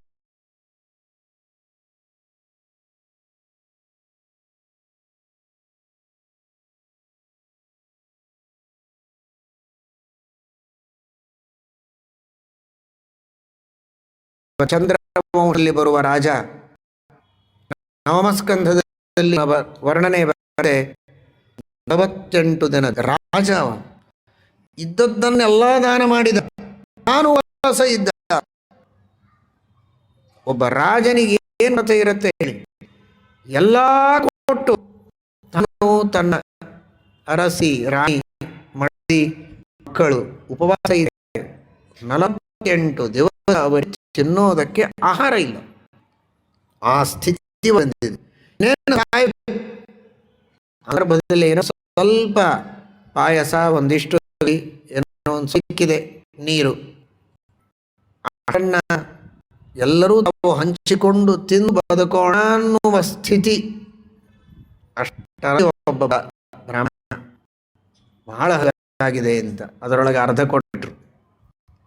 ಸಾಯುವ ಸ್ಥಿತಿಯಲ್ಲಿ ಹೆಂಡತಿ, ಮಕ್ಕಳು ಒಂದೇ ಭಾವನೆಯಿಂದ ದಾನ ಮಾಡಿದ್ದೆ. ಎಂತಹ ಕುಟುಂಬ ಇರಬಹುದು ಅರ್ಥ ಮಾಡಿಕೊಳ್ಳಿ. ಏನವ ಸಂಸ್ಕಾರ ಇರಬಹುದು, ಅವರ ಗುರುಗಳು ಯಾವ ರೀತಿ ಅವರು ಬೆಳೆದು ಬಂದಿರಬಹುದು. ಇಂಥ ತ್ಯಾಗದ ಶಿಕ್ಷಣ, ಪುಸ್ತಕದ ಶಿಕ್ಷಣ ಮಾತ್ರ ಜೀವನಕ್ಕೆ ಪರ್ಯಾಪ್ತ ಅಲ್ಲ. ಶಿಕ್ಷಣವನ್ನು ಕೊಟ್ಟಿದ್ದಾರೆ. ಇನ್ನು ಸ್ವಲ್ಪ ಉಳಿದದ್ದನ್ನು ತಿನ್ನಬೇಕು ಅನ್ನುವುದಾಗೆ ಮತ್ತೊಬ್ಬ ಬಂದ ಶೂದ್ರ, ಅವನಿಗೆ ಕೊಟ್ಟರು. ಮತ್ತೆ ಚಂಡಾಲ ಇದ್ದಾನೆ, ಹಸು, ಅವನಿಗೆ ಕೊಟ್ಟಿದೆ. ಕುಡಿಯಲೇ ಇಲ್ಲ. ನೀರೊಂದು ಉಳಿದಿತ್ತು, ನೀರಾರು ಕುಡಿದು ಸ್ವಲ್ಪ ಹೊತ್ತು ಪ್ರಾಣ ಉಳಿಸಿಕೊಳ್ಳೋಣ ಅನ್ನುವುದಾಗಿ ಇನ್ನೊಬ್ಬ ಶ್ವಪಚ ನೀರಡಿಕೆಯಾಗಿದೆ ಅಂತ ಬರ್ತಾನೆ. ನೀರನ್ನು ಕೊಟ್ಟು ಕಾರಣ ಹೇಳಿದ. ಇದು ಅನ್ನದಾನದ, ಜಲದಾನ ಮಹತ್ವ. ನಾವು ಬದುಕಿದ ಏನು ಗಳಿಸಬಹುದು ಅದಕ್ಕಿಂತ ಹೆಚ್ಚಿನ ಗಳಿಸಬಹುದು ಅನ್ನುವುದನ್ನು ನಂಬಿದಂತಹ ವ್ಯಕ್ತಿಗಳು ಅನುಭವ. ಆದರೆ ಅವನೇನು ಸಾಯಿಲ್ಲ, ಮಕ್ಕಳು ಸಾಯಿಲ್ಲ, ಬಂದವರು ಯಾರೂ ಸಮಾನರಲ್ಲ. ಅವರು ಬಂದದ್ದು ಇವನ ಪರೀಕ್ಷೆ ಮಾಡೋದಕ್ಕೆ. ಈ ರೀತಿ ಶ್ರದ್ಧೆಯಿಂದ ದಾನ ಮಾಡಿದ್ದಕ್ಕೆ ಇವನಿಗೆ ದೀರ್ಘವಾದ ಆಯುರಾರೋಗ್ಯಗಳನ್ನು ಉತ್ತಮವಾದ ರೀತಿಯಲ್ಲಿ ಮುಂದೆ ಸಾಧನೆ ಮಾಡಿಕೊಳ್ಳುವುದಕ್ಕೆ ಅನುಗ್ರಹ ಮನೋಭಾವದ ದೇವರು ಅಂತ ವರ್ಣನೆ ಭಾಗವತದಲ್ಲಿ ಬರುತ್ತದೆ. ಅನ್ನದಾನದ ಮಹತ್ವ, ಪಾನೀಯದ ಮಹತ್ವ ಅಷ್ಟುಂಟು. ತೃಪ್ತಿಯನ್ನ ಕೊಡುವ ಅನ್ನದಾನ. ಹಣವನ್ನು ಎಷ್ಟು ಕೊಡು ಸಾಕು ಅಂತ ಅನಿಸೋದಿಲ್ಲ. ಅನ್ನ ಹೊಟ್ಟೆ ತುಂಬ ಊಟ ಆದರೆ ಸಾಕು ಅಂತಂತಾನೆ. ತೃಪ್ತಿಯಾಗುವಷ್ಟು ದಾನ ಮಾಡುವ ಸಾಧ್ಯ ಅನ್ನದಾನದಲ್ಲಿದೆ. ಅಂತಹ ದಾನವನ್ನು ಮಾಡುವವರು ಏಕಾದಶಿ ಉಪವಾಸ ತಪ್ಪದೆ ನಿಷ್ಠೆಯುವವರಾರೋ ಅವರು ನಿಜವಾದ ಭಗವದ್ ಭಕ್ತರು ಅಂತ. ಮಹತ್ವವನ್ನು ಹಿಂದೆ ನೀವೆಲ್ಲ ಕೇಳಿದ್ದೀರಿ. ಭಗವಂತನ ಪ್ರೀತಿಯಾಗಿ ಮಾಡಬೇಕ 1000 ವರ್ಷಗಳಲ್ಲಿ ಅತಿ ಶ್ರೇಷ್ಠದ, ಅತ್ಯಂತ ಸುಲಭವಾದ, ಖರ್ಚಿಲ್ಲದೆ ಬಹುದಾದ, ಆರೋಗ್ಯಕ್ಕೂ ಅತಿ ಉತ್ತಮ ಸಾಧನವಂತಹ ವ್ರತ ಅದು ಏಕಾದಶಿಯ ವ್ರತ. ಅಂತಹ ಏಕಾದಶಿಯ ವ್ರತವನ್ನು ಮಾಡಿದರೆ ಎಂತಹ ಪಾಪಗಳನ್ನೂ ಕಳೆದುಕೊಳ್ಳಬಹುದು. ಮಾಡದಿದ್ದರೆ ಏನೂ ಪಾಪಗಳನ್ನು ಮಾಡಿದರೂ ಕುಲದಲ್ಲಿಯೇ ಎಲ್ಲ ಪಾಪಗಳು ಬಂದು ಸೇರ್ತವೆ. ಏಕಾದಶಿಯ ಉಪವಾಸ ಮಾಡ ಯಜ್ಞಯಾಗವನ್ನು ಮಾಡದೆ, ಯಾತ್ರೆಯನ್ನು ಮಾಡದಿದ್ದರೂ ಕುಲದಲ್ಲಿ ಎಲ್ಲ ಪುಣ್ಯವೂ ಪಡೆಯಬಹುದು. ಉಪವಾಸ ಮಾಡಿ ಏಕಾದಶಿ ತಿಂದರೆ, ನೀರು ಕುಡಿದರೆ ಏನೆಲ್ಲ ಪಾಪಗಳು ಜಗತ್ತಿನಲ್ಲಿ ಪ್ರಸಿದ್ಧವಾಗಿವೆ. ಬ್ರಹ್ಮಹತ್ಯೆ, ಸ್ತ್ರೀ ಹತ್ಯಾದಿಗಳು ಎಲ್ಲ ಪಾಪಗಳಲ್ಲಿ ಬಂದು ಸೇರಿಕೊಳ್ಳುತ್ತವೆ ಅಂತ ಶ್ರೀಮದ್ ಆಚಾರ್ಯರು ಕೃಷ್ಣಾಮೃತ ಮಹಾರ್ಣವದಲ್ಲಿ ಕೊಟ್ಟು ಘಂಟಾಘೋಷವಾಗಿ ಹೇಳಿದ್ದಾರೆ. ನೀವೆಲ್ಲ ಕೇಳಿದ್ದೀರಿ. ಏಕಾದಶಿ ಉಪವಾಸವನ್ನು ಭಕ್ತಿ ಶ್ರದ್ಧೆಗಳಿಂದ ಯಾವಾಗ ನನ್ನಲ್ಲಿ ಮನಸ್ಸಿಟ್ಟು ನಿರಂತರ ಹರಣವನ್ನು ಮಾಡುವವರು ನನ್ನ ಭಕ್ತರು ಅಂತ ವೆಂಕಟೇಶ ದೇವರು ಹೇಳುತ್ತಾರೆ. ಕೊನೆಗೆ ಒಂದು ಮಾತು ಹೇಳುತ್ತಾರೆ, ಎಲ್ಲ ಸದ್ಗುಣಗಳಿವೆ, ಅವುಗಳನ್ನು ಪಡೆದುಕೊಳ್ಳುವುದಕ್ಕೆ ಸತತ ಪ್ರಯತ್ನಶರಾದವರು ಯಾರು ಅವರು ನನ್ನ ಭಕ್ತರು. ಒಂದು ಹೇಳೋದು, ಮಾಪಿ ಗದಿತುಂ ಶಕ್ಯಾಹ ನಾಬ್ಜಕೋಟಿ 100 ಕೋಟಿ ವರ್ಷಗಳಾದರೂ ಹೇಳಿ ಮುಗಿಸುವುದಕ್ಕೆ ಸಾಧ್ಯ ಇಲ್ಲ. ಅಷ್ಟು ಅಂತವೇ ಜಗತ್ತಿನ ಎಲ್ಲವನ್ನೂ ಒಬ್ಬನಿಗೆ ಪಡೆದುಕೊಳ್ಳೋಕ್ಕಾಗ್ತದೆ ಅಂತಲ್ಲ, ತಾನು ಸದ್ಗುಣಗಳನ್ನು ಪಡೆದುಕೊಳ್ಳಕ್ಕೆ ಪ್ರಯತ್ನ ಮಾಡ್ತಾ ಇದ್ರೆ ಸಾಕು, ಅವನು ಭಗವದ್ ಭಕ್ತ ಎಂಬುದಾಗಿ ಕೊಟ್ಟಿದ್ದಾರೆ. ಇದೇ ಸ್ಕಂದ ಪುರಾಣದಲ್ಲಿ ಶೌನಕಾದಿಗಳ ಪ್ರಶ್ನೆಗಳಿಗೆ ಸೂತಾಚಾರ್ಯರು ಉತ್ತರವನ್ನು ಹೇಳ್ತಾ ಎಂಥವರಿಗೆ ದಾನ ಮಾಡಬೇಕು ಅನ್ನೋದನ್ನು ಹೇಳುತ್ತಾರೆ. ಜ್ಞಾನ ಸಂಪನ್ನರು, ಶುದ್ಧ ಸದಾಚಾರಿಗಳು, ವ್ಯಾಪಾರಕ್ಕಾಗಿ ಮರಕ್ಕಾಗಿ ಧನವನ್ನು ಉಪಯೋಗ ಮಾಡದೇ ಇದ್ದವರು, ನಿಸ್ವಾರ್ಥವಾಗಿ ನಿರ್ಭಯತೆಯಿಂದ ದೇವರ ಭಗವಂತರ ಸಜ್ಜನ ಸೇವೆಯನ್ನು ಮಾಡುವಂಥವರು ಯಾರೋ ಅಂಥವರಿಗೆ, ವಿಶೇಷವಾಗಿ ದರಿದ್ರರಿಗೆ, ಇದ್ದವರಿಗೆ, ಮಕ್ಕಳು ಬಹಳ ಇದ್ದು ನಾನಾ ರೀತಿಯ ಸಮಸ್ಯೆಗಳಿದ್ದವರಿಗೆ, ಯೋಗ್ಯರಿಗೆ, ಸದ್ವಿನಿಯೋಗ ಮಾಡುವವರಿಗೆ ದಾನವನ್ನು ಮಾಡಿದರೆ ಅಂತಹ ದಾನಕ್ಕೆ ವಿಶೇಷಂತಹ ಇದೆ. ನಮಸ್ಕಾರವನ್ನು ಯಾರಿಗೆ ಮಾಡಬೇಕು ಯಾರಿಗೆ ಮಾಡಬಾರದು ಅನ್ನೋದನ್ನು ತಿಳಿಸ್ತಾರೆ. ದೇವರನ್ನ ಅಲ್ಲಗಳೆಯುವ ವ್ಯಕ್ತಿ ಧರ್ಮ ಇಲ್ಲ ಅಂತ ಯಾರು ಹೇಳ್ತಾನೆ, ಧರ್ಮದ ನಿಯಮಗಳನ್ನು ಉಲ್ಲಂಘನೆ ಮಾಡುತ್ತಾನೆ, ಇನ್ನೊಬ್ಬ ಮಾಡಿಸ್ತಾನೆ, ನಾಸ್ತಿಕಂ ಭಯಮರ್ಯಾದಂ, ಅವರಿಗೆ ಎಂದೂ ನಮಸ್ಕಾರವನ್ನು ಮಾಡಬಾರದು. ಮೋಸ, ವಂಚನೆ, ಕಳ್ಳತನ, ಹೇಳುವುದು ಇಂಥವುಗಳನ್ನೆಲ್ಲ ಇದ್ದಾರೆ, ಅಂಥವರು ನಮಸ್ಕಾರಕ್ಕೆ ಅರ್ಹರ ಅಲ್ಲ. ಇವರು ಸಜ್ಜನರು, ಧರ್ಮದಿಂದ ದೇವರಲ್ಲಿ ಶ್ರದ್ಧೆಯಿಂದ ಜೀವನವನ್ನು ನಡೆಸುವವರು ಯಾರೋ ಅಂತಹ ಹಿರಿಯರು, ಅವರ ನಮಸ್ಕಾರ ಮಾಡಬೇಕು. ಅದರಲ್ಲಿಯೂ 5 ಕಾರಣ ಹೇಳ್ತಾರೆ. ಒಂದು ಕಡೆಗೆ ಆಚಾರ್ಯರು ಅದನ್ನು ಉದಾಹರಣೆ ಹೇಳ್ತಾರೆ. ವಿತ್ತಂ, ಅಯಃ, ಬ್ರಹ್ಮ, ವಿದ್ಯಾಚಯತು ಪಂಚಮಿ, ಸ್ಥಾನಾನಿ ಗರಿಯೋ ಹ್ಯುತ್ತರೋತ್ತರಂ. ನಮಸ್ಕಾರ ಅಂತ ಅಲ್ಲ, ಮಾನ ಮರ್ಯಾದೆ ಗೌರವವನ್ನ ಅರ್ಪಣೆ ಮಾಡಬೇಕು ಅಂದರೆ ಒಂದು ನ್ಯಾಯದಿಂದ ಸಂಪಾದನೆ ಮಾಡಿದಂತಹ ಸಂಪತ್ತು ಚೆನ್ನಾಗಿದೆ, ಒಳ್ಳೆ ಶ್ರೀಮಂತ, ಶ್ರೀಮಂತರಿಗೆ ಮರ್ಯಾದೆ ಕೊಡೋದು ಅಂದರೆ ಅದು ಬಹಳ ತಪ್ಪು, ಮರ್ಯಾದೆ ಕೊಡಲೇಬಾರದು. ಹಾಗೇನು ಶಾಸ್ತ್ರ ಹೇಳಿಲ್ಲ. ಅವಶ್ಯವಾಗಿ ಧರ್ಮದಿಂದ ನ್ಯಾಯ ಸಂಪಾದನೆ ಮಾಡಿ ಶ್ರೀಮಂತರಾಗಿದ್ರೆ ಶ್ರೀಮಂತ ಅನ್ನುವುದಕ್ಕಾಗಿ ಅವರು ಯೋಗ್ಯವಾದ ದಾನವನ್ನ ಮರ್ಯಾದೆಯನ್ನು ಕೊಡಬೇಕು. ಅವರು ಆ ಸಂಪತ್ತಿನ ಸದ್ವಿನಿಯೋಗವನ್ನು ಮಾಡ್ತಾ ಇರಬೇಕು. ಬರೀ ಸಂಪಾದನೆ ನ್ಯಾಯದಿಂದ ಅಲ್ಲ, ವಿನಿಯೋಗದಿಂದ ಆಗ್ತಾ ಇರಬೇಕು. ಮಾನ ಮಾಡಿದರೆ, ಸನ್ಮಾನ ಮಾಡಿದರೆ ಅಷ್ಟು ಉಪಕಾರ್ಯಗಳು ಅವರಿಂದ ನಡೆದು ಹಿತವಾಗಿತ್ತು ಅನ್ನುವ ದೃಷ್ಟಿಯಲ್ಲಿ ವಿತ್ತಂ. ಬಂಧುತ್ವದಲ್ಲಿ ತಂದೆ ತಾಯಿ ಅಂತೂ ತನ್ನ ದೊಡ್ಡಪ್ಪ, ಚಿಕ್ಕಮ್ಮ, ದೊಡ್ಡಮ್ಮ, ಸೋದರ ಮಾವ, ಸೋದರತ್ತೆ, ಅಣ್ಣ, ಅಕ್ಕ, ಈ ರೀತಿ ಬಂಧುತ್ವದಲ್ಲಿ ಯಾರು ಹಿರಿಯರು ಅವರಿಗೆ ನಮಸ್ಕಾರ ಮಾಡಬೇಕು. ವಯಸ್ಸಿನಲ್ಲಿ ಯಾರು ದೊಡ್ಡವರು, ಒಳ್ಳೆಯ ಕೆಲಸವನ್ನು ಮಾಡಿದವರು, ಉಪಕಾರವನ್ನು ಮಾಡಿದವರು, ಸೇವೆ ಮಾಡಿದವರು, ದೇವರ ಸೇವೆಯವರು, ಕಾರ್ಯಕ್ಕೆ ಬೆಲೆ ಕೊಡಬೇಕು. ಕೊನೆಗೆ ವಿದ್ಯಾ, ಜ್ಞಾನದಲ್ಲಿ ಉತ್ತಮರವರು. ಇದರಲ್ಲಿ ಉತ್ತರೋತ್ತರಂ ಬಲೀಯಃ ಅಂತ. ಹಣಕ್ಕಿಂತಲೂ ಬಂಧುತ್ವಕ್ಕಿಂತಲೂ ವಯಸ್ಸು, ವಯಸ್ಸಿಗಿಂತಲೂ ಕರ್ಮಕ್ಕಿಂತಲೂ ವಿದ್ಯೆ ಅತೀ ಶ್ರೇಷ್ಠವಾದ ದಾನದಂಡ. ವಿದ್ಯೆಯಲ್ಲಿ ಉತ್ತಮರವರಿಗೆ ಎಲ್ಲದಕ್ಕಿಂತ ಹೆಚ್ಚಿನ ಮಾನ್ಯತೆಯನ್ನು ನೀಡಬೇಕು ಶಾಸ್ತ್ರ ಹೇಳುತ್ತದೆ.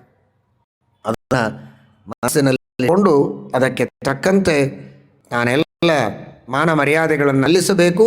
ಕೃತಜ್ಞರು, ಪಾಪಿಗಳು, ನಾಸ್ತಿಕರು ಅಂಥವರಿಗೆ ಮಾಡಬಾರದು. ಇನ್ನು ಸಜ್ಜನರು, ಯೋಗ್ಯ ನಮಸ್ಕಾರಕ್ಕೆ ಅರ್ಹರಾದ ಸಂದರ್ಭಗಳಲ್ಲಿ ಅವರ ನಮಸ್ಕಾರ ಮಾಡಬಾರದು. ಊಟಕ್ಕೆ ಆಗ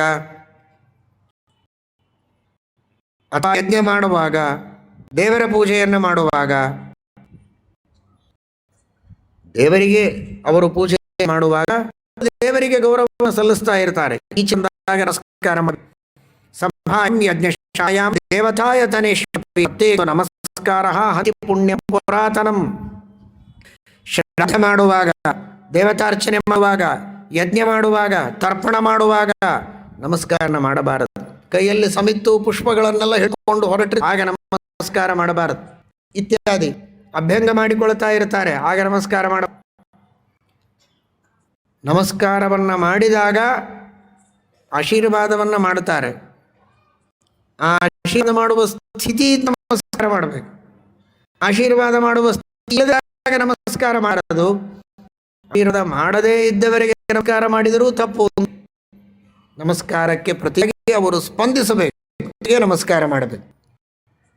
ಯತಿಗಳಿಗೆ ಆಶೀರ್ವಾದ ಮಾಡುವುದಿಲ್ಲ. ನಾರಾಯಣ ಸ್ಮರಣೆ, ದೇವರಿಗೆ ಪ್ರಾರ್ಥನೆ. ಗೃಹಸ್ಥರಾದರೆ ಆಶೀರ್ವಾದ ಮಾಡುತ್ತಾರೆ, ಯತಿಗಳು ಕೇವಲ ಅನುಗ್ರಹ ಮಾಡುತ್ತಾರೆ, ದೇವರಲ್ಲಿ ಪ್ರಾರ್ಥನೆ ಮಾಡುತ್ತಾರೆ. ನಾರಾಯಣ ನಾರಾಯಣ ನಾರಾಯಣ ದೇವರ ಸ್ಮರಣೆ, ದೇವರ ನಿಮಗೆ ಒಳ್ಳೆಯ ದೇವರಿಗೆ ಹಿಡಿಕೊಳ್ಳೋದು. ನಮಸ್ಕಾರದ ಒಂದು ಮಹತ್ವ ತಿಳಿಸಿದೆ. ಚಕ್ರತೀರ್ಥ ಅಂತ ತಿರುಮಲದಲ್ಲಿರುವಂತಹ ಒಂದು ತೀರ್ಥ, ಅದರ ಮಹಿಮೆಯನ್ನು ತಿಳಿಸ್ತಾರೆ. ಇದೀಗ ಕೇಳಿದಿರಿ ವಿವರವಾಗಿ. ಸ್ನಾನ ಮಾಡಿದ ನಾರದರು ನಲಕೂಬರ ಮಣಿಗ್ರೀವರಿಗೆ ಕುಬೇರ ಮಕ್ಕಳು. ಇದಕ್ಕೆದಿರಿ ಶ್ರೀಮಂತರಿಗೆ ಮಹತ್ವ ಕೊಡಬೇಕು. ಕುಬೇರನಿಗಿಂತ ಶ್ರೀಮಂತರು ಯಾರು? ಅಂಥ ಕುಬೇರನ ಮಕ್ಕಳು ಧರ್ಮವನ್ನು ಉಲ್ಲಂಘನೆ ಮಾಡಿ ವ್ಯವಸ್ಥರಾಗಿ ಎಂದಿಗೂ ಸ್ನಾನ ಮಾಡಬಾರದು. ಜನ ಇದ್ದ ಸವಸ್ತ್ರ, ಇಲ್ಲದಿದ್ದರೆ ವ್ಯವಸ್ತ್ರ ಅಂತ ತಿಳಿಯಬೇಡಿ. ಜನ ಇಲ್ಲದಿರುವ ಇಲ್ಲ, ಎಲ್ಲ ಕಡೆ ದೇವರುಗಳಿದ್ದ ಭಗವಂತ ಇದ್ದಾನೆ. ಯಾವಾಗಲೂ ವಸ್ತ್ರದಿಂದಲೇ ಸ್ನಾನ ಮಾಡಬೇಕು, ವಸ್ತ್ರ ಸಹಿತರಾಗಿ. ಹಾಗಾಗಿ ಅವರಿಗೆ ಗಿಡಾಗಿ ಹುಟ್ಟುವ ಶಾಪ ಕೊಟ್ಟರು ನಾರದರು. ಹಾಗೇನೆ ಒಮ್ಮೆ ಸುಂದರ ಅನ್ನುವ ಒಬ್ಬ ಗಂಧರ್ವ ತನ್ನ ಅನೇಕ ಪತ್ನಿಯರ ಜೊತೆಗೆ ಕಾವೇರಿ ನದಿಯಲ್ಲಿ ವಿಹಾರ ಮಾಡ್ತಾ ಇದ್ದಾನೆ. ಅಲ್ಲಿ ಬಸರು ಶ್ರೀರಂಗ ಸೇವೆ ಮಾಡುತ್ತಾ ರಂಗನಾಥ ದರ್ಶನ ಪಡೆದು ತಮ್ಮ ಅನುಷ್ಠಾನವನ್ನು ಮಾಡುವುದಕ್ಕೆ ಅಂತ ಮಧ್ಯಾಹ್ನ ಕಾಲದಲ್ಲಿ ಕಾವೇರಿ ನದಿಗೆ ಬಂದಿದ್ದಾರೆ. ಇವನು ವ್ಯವಸ್ಥರನಾಗಿ ಸ್ನಾನ ಮಾಡುತ್ತಾ ಇದ್ದಾನೆ. ಉಳಿದವರೆಲ್ಲ ಜೊತೆಯವರು ವಸ್ತ್ರ ಧಾರಣೆ ಮಾಡಿ ವಿನೀತರಾಗಿ ನಮಸ್ಕಾರ ಮಾಡಿ ಸರದಿದ್ದಾರೆ. ವಸಿಷ್ಠರು ಬಂದರು ಗೌರವದಿಂದ. ಇವನೊಬ್ಬನು ಮಾತ್ರ ಹಾಗೇ ವ್ಯವಸ್ಥರನಾಗಿದ್ದಾಗ ನೀನು ರಾಕ್ಷಸನಾಗಿ ಶಾಪ ಕೊಟ್ಟಿದ್ದಾರೆ. ಅವನು ರಾಕ್ಷಸನಾಗಿದ್ದಾನೆ. ಅವನು ಬರೀ ರಾಕ್ಷಸನಾಗೋದಷ್ಟೇ ಅಲ್ಲ, ರಾಕ್ಷಸನಾಗಿ ಸಜ್ಜನರಿಗೆ ಪೀಡೆಯನ್ನು ಕೊಡ್ತಾ ಇದ್ದಾನೆ. ಪದ್ಮನಾಭ ಅಂತ ಒಬ್ಬ ಶ್ರೇಷ್ಠ ಭಗವದ್ಭಕ್ತ ಪರಮಾತ್ಮನನ್ನು ಕುರಿತು ಭಕ್ತಿಯಿಂದ ತಪಸ್ಸು ಮಾಡ್ತಾ ಇದ್ದಾನೆ ವೆಂಕಟಾಚಲದಲ್ಲಿ. ಅವನನ್ನು ತಿನ್ನುವುದಕ್ಕೆ ಬಂದಿದ್ದಾನೆ ಈ ರಾಕ್ಷಸ. ಒಬ್ಬ ಗಂಧರ್ವ ಆದರೆ ಋಷಿಗಳ ಶಾಪದಿಂದ ರಾಕ್ಷಸನಾದದ್ದಕ್ಕೆ ಇವನನ್ನು ತಿನ್ನುವುದಕ್ಕೆ ಬಂದಿದ್ದಾನೆ. ಆ ಪದ್ಮನಾಭ ವಿಶೇಷವಾಗಿ ಭಗವಂತನಿಗೆ ಪ್ರಾರ್ಥನೆ ಮಾಡಿದ್ದಕ್ಕೆ ದೇವರು ತನ್ನ ಸುದರ್ಶನ ಚಕ್ರವನ್ನೇ ರಕ್ಷಣೆ ಮಾಡುವುದಕ್ಕೆ ಕಳಿಸ್ತಾನೆ. ಆ ಗಂಧರ್ವನ ರಾಕ್ಷಸ ಶರೀರವನ್ನು ನಾಶ ಮಾಡಿ ಗಂಧರ್ವನನ್ನು ಉದ್ಧಾರ ಮಾಡಿದೆ. ಜೊತೆಗೆ ಈ ಪದ್ಮನಾಭ ಎಂಬ ಮುನಿಯನ್ನ ರಕ್ಷಣೆ ಮಾಡಿದೆ ಆ ಸುದರ್ಶನ ಚಕ್ರ. ಆ ಚಕ್ರ ಇವನಿಗೆ ವಿಶೇಷವಾಗಿ ವರ ಕೊಟ್ಟು, ಇನ್ನು ಮೇಲೆ ನಿನ್ನ ತಪಸ್ಸಿಗೆ ಮೆಚ್ಚಿ ನಾನು ಭಗವಂತನ ಆಜ್ಞೆಯಂತೆ ಇದೇ ತೀರ್ಥದಲ್ಲಿ ಸಹಿತನಾಗ್ತೇನೆ ಅಂತ ಯಾವ ತೀರ್ಥದಲ್ಲಿ ಅವನು ತಪಸ್ಸಾಗಿದ್ದ ಅಲ್ಲಿ ಆ ಚಕ್ರ ಲೀನವಾಗಿದೆ. ಚಕ್ರತೀರ್ಥ ಅಂತ ಹೆಸರು. ಇವತ್ತಿಗೂ ವೆಂಕಟಾಚಲದಲ್ಲಿ ನೋಡುವುದಕ್ಕೆ ಸಿಗತ್ತೆ. ಒಂದು ಉದ್ಯಾನವನದಲ್ಲಿ ಆ ಚಕ್ರತೀರ್ಥದಲ್ಲಿ ಸ್ನಾನ ಮಾಡಿ ಈ ತರಹದ ಎಲ್ಲ ರಾಕ್ಷಸ ಬಾಧೆಗಳು ದೂರ ಆಗ್ತವೆ. ಭೂತಪ್ರೇತ ಪಿಶಾದಿಗಳ ದೂರವಾಗ್ತದೆ. ಅಂತಹ ಶ್ರೇಷ್ಠವಾದ ತೀರ್ಥ ಆ ಚಕ್ರತೀರ್ಥ. ಈ ಕಥೆಯಿಂದ ತಿಳಿಯಬೇಕಾದ ಮಾಡುವಾಗಲೂ ಅತ್ಯಂತ ಶ್ರದ್ಧೆಯಿಂದ ಇದು ದೇವರ ಅಭಿಷೇಕ ಅನ್ನುವ ದೃಷ್ಟಿಯಲ್ಲಿ ರೀತಿಯಲ್ಲಿ ಸವಸ್ತ್ರರಾಗಿ ಸ್ನಾನ ಮಾಡಬೇಕು, ವಿವರಾಗಿ ಸ್ನಾನ ಮಾಡಬಾರದು ಅನ್ನುವ ತತ್ವವನ್ನು ಇಲ್ಲಿ ತಿಳಿಸಿಕೊಡ್ತಾ ಇದ್ದಾರೆ.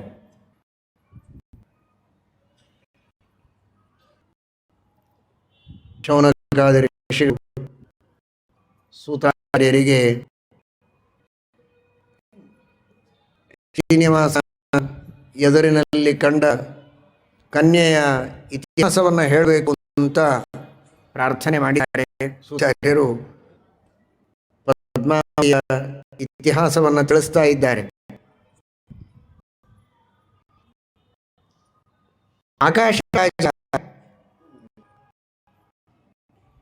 ಪರಮಧರ್ಮದಂತಹ ರಾಜ. ಮಕ್ಕಳಾಗಿಲ್ಲ ಅಂತ ಬಹಳ ಮಾಡಿಕೊಂಡಿದ್ದೇನೆ. ಮಕ್ಕಳಿಲ್ಲದೆ ಸದ್ಗತಿಯಾಗುವುದು ಹೇಗೆ? ಶ್ರೀಮದಾಚಾರ್ಯರು ನಿರ್ಣಯ ಮಾಡಿದ್ದಾರೆ. ಮಕ್ಕಳಿಲ್ಲದಿದ್ದರೂ ವರ್ಣಾಶ್ರಮೋಚಿತ ಧರ್ಮವನ್ನು ಸರಿಯಾಗಿ ಪಾಲನೆ ಮಾಡುತ್ತಾ ಇದ್ದರೆ ಸದ್ಗತಿಯಾಗ್ತದೆ. ಆದರೂ ಕೂಡ ಮಗನನ್ನು ಪಡೆದು ಆ ಮೂಲಕವಾಗಿ ಭಗವಂತನ ಸೇವೆ ಮಾಡುವ ಯೋಗ್ಯತೆ ಅಧಿಕಾರ ಇದ್ದವರು ಕೆಲವರಿರುತ್ತಾರೆ. ಅಂಥವೇ ಈ ರೀತಿ ಸಹಾಯವನ್ನು ಮಾಡಿಸಿ ಮಕ್ಕಳಾಗುವಂತೆ ಮಾಡಿ ಮುಂದೆ ದೊಡ್ಡ ಕಾರ್ಯವನ್ನು ಅವರಿಂದ ಮಾಡಿಸಬೇಕು ಅಂತ ಭಗವಂತನ ಸಂಕಲ್ಪ ಇರುತ್ತೆ. ಅದಕ್ಕಾಗಿ ಪರಮಾತ್ಮ ಈ ಅವನ ಮನಸ್ಸಿನಲ್ಲಿ ಭಾರೀ ದುಃಖ, ಏನಾದರೂ ಮಾಡಿ ಮಕ್ಕಳನ್ನು ಪಡೆಯಬೇಕು. ಆಚಾರ್ಯರಿಗೆ ಪ್ರಾರ್ಥನೆ ಮಾಡಿದ್ದಾನೆ, ನೀನು ಯಜ್ಞವನ್ನು ಮಾಡು, ಆ ಪುಣ್ಯದಿಂದ ನಿನಗೆ ಉತ್ತಮ ಸಂತಾನವಾಗ್ತದೆ ಅಂತ. ಯಜ್ಞ ಮಾಡಬೇಕು ಅಂತ ಹೊರಟಿದ್ದಾನೆ. ಯಜ್ಞ ಮಾಡೋದಕ್ಕೆ ಎಲ್ಲ ಸಿದ್ಧ ಮಾಡಿ ಇರ್ರಿ, ಕೊನೆಗೆ ಪೂರ್ಣ ಯಜ್ಞವನ್ನು ಮುಗಿಸಿ ಪೂರ್ಣ ಹೋಗಿ ನಾನು ಅಂತ ಹೇಳಿಲ್ಲ ಆಕಾಶರಾಜ. ಎಷ್ಟು ಶ್ರದ್ಧೆ! ಯಜ್ಞವನ್ನ ಮಾಡಬೇಕು ಅಂತ ಗುರುಗಳು ಹೇಳಿ ಯಜ್ಞಕ್ಕಾಗಿ ಭೂಮಿಯನ್ನ ಮಾಡಬೇಕು, ಶುದ್ಧ ಮಾಡಬೇಕು. ಸ್ವತಃ ರಾಜ ತಾನು ಹೊಡೆದು ಶುದ್ಧ ಮಾಡಿದ್ದಾನೆ. ಆ ಭಕ್ತಿ ಶ್ರದ್ಧೆ ಗುರುಗಳ ಮಾತಿನಲ್ಲದೆ ವೇದದ ಬಗ್ಗೆ ಇದೆ, ವೇದಗಳ ಶ್ರದ್ಧೆ ಇದೆ ಅನ್ನೋದಕ್ಕಾಗಿ ವೇದಾಭಿಮಾನಿನಿಯಾದ ಯಜ್ಞಾಭಿಮಾನಿನಿಯಾದ ಮಹಾಲಕ್ಷ್ಮೀ ದೇವಿಯ ಸನ್ನಿಧಾನದಿಂದ ಕೂಡಿದಂತಹ ಪದ್ಮಾವತಿ ಆ ಭೂಮಿಯಲ್ಲಿಯೇ ಪ್ರತ್ಯಕ್ಷಳಾಗಿದ್ದಾಳೆ. ಆಶ್ಚರ್ಯವಾಗಿದೆ ಇವನಿಗೆ, ಇದು ಯಾರ ಕೂಸಿದು? ಪದ್ಮದೊಳಗೆ ಶ್ರೇಷ್ಠವಾದ ಪದ್ಮದೊಳಗೆ ಇಂತಹ ಶ್ರೇಷ್ಠವಾದ ಕಾಣ್ತಾ ಇದೆ, ಇದು ಯಾರಿರಬಹುದು ಅಂತ. ಆಕಾಶವಾಣಿ ಯಾರಲ್ಲ, ನಿಗೋಸ್ಕರವಾಗಿಯೇ ದೇವರು ಕೊಟ್ಟದ್ದು, ನಿನ್ನ ಮಗಳಾಗಿ ನೀನು ಸ್ವೀಕಾರ ಮಾಡುವಂಥ ಆಕಾಶವಾಣಿ ಆಯಿತು. ಆ ಕನ್ಯೆ ಮನೆಗೆ ಬಂದ ಸಾಕ್ಷಾತ್ ಮಹಾಲಕ್ಷ್ಮಿ ಸನ್ನಿಧಾನದಿಂದ ಕೂಡಿದ ಪದ್ಮಾವತಿ, ಪದ್ಮದಲ್ಲಿಯೇ ಭೂತಳಾದವಳು, ಪದ್ಮತೆಯೇ ಸೌಂದರ್ಯ ಇದೆ ಎನ್ನುವುದಕ್ಕಾಗಿ ಪದ್ಮಾವತಿ ಹೆಸರಿಟ್ಟರು. ಮಹಾಲಕ್ಷ್ಮಿಯ ಕಾಲ್ಗುಣದಿಂದ ಪುತ್ರ ವಸುದಾನ ಅಂತ ಹುಟ್ಟಾನೆ. ಆಕಾಶರಾಜನಿಗೆ ಮಕ್ಕಳೇ ಇಲ್ಲ ಅಂತ ಪಡ್ತಾ ಇದ್ದ. ಸಾಕ್ಷಾತ್ ಲಕ್ಷ್ಮೀ ಸನ್ನಿಧಾನದಿಂದ ಕೂಡಿದ ಪದ್ಮಾವತಿ ವಸುದಾನ. ಸಮುದ್ರ ಮಥನಕ್ಕಾಗಿ ಲಕ್ಷ್ಮೀದೇವಿ ಅವತಾರ ಮಾಡಿದ್ದಾಳೆ, ಚಂದ್ರನೂ ಅವತಾರ ಮಾಡಿದ್ದಾನೆ ಸಮುದ್ರ ಮಥನ ಕಾಲದಲ್ಲಿ. ಅದೇ ರೀತಿ ಇಲ್ಲಿ ಭೂಮಿಯಿಂದ ಲಕ್ಷ್ಮೀದೇವಿ ಪ್ರಭುಗಳೇ ಮಗನಾಗಿ ಅಲ್ಲಿ ಅವತಾರ ಮಾಡಿದ್ದಾನೆ ವಸುದಾನನಾಗಿ. ಆ ಪದ್ಮಾವತಿ ಪುಷ್ಪಗಳನ್ನು ತರಕುಂತ ಬಂದಿದ್ದಾಳೆ ವನಕ್ಕೆ. ಇದೀಗ ಕೇಳ್ತೀರಿ, ಉದ್ಯಾನವನಗಳನ್ನು ಮಾಡಬೇಕು, ದೇವರ ಪೂಜೆಗಾಗಿ ತುಳಸಿ ವನ ಪುಷ್ಪವನಗಳನ್ನೆಲ್ಲ ಮಾಡಬೇಕು ಅಂತ. ಕೇವಲ ಮಾಡುವುದಲ್ಲ, ಸ್ವತಃ ರಾಜರು, ರಾಣಿಯರು, ರಾಜಕುಮಾರರು ಕೂಡ ದೇವರ ಸೇವೆಗೆ ತಾವೇ ಹೋಗಿ ಭಗವಂತನ ಅನುಗ್ರಹವನ್ನು ಪಡೆಯಬೇಕು ಅನ್ನುವುದನ್ನು ತೋರಿಸಿಕೊಡುವುದಕ್ಕೆ ಸ್ವತಃ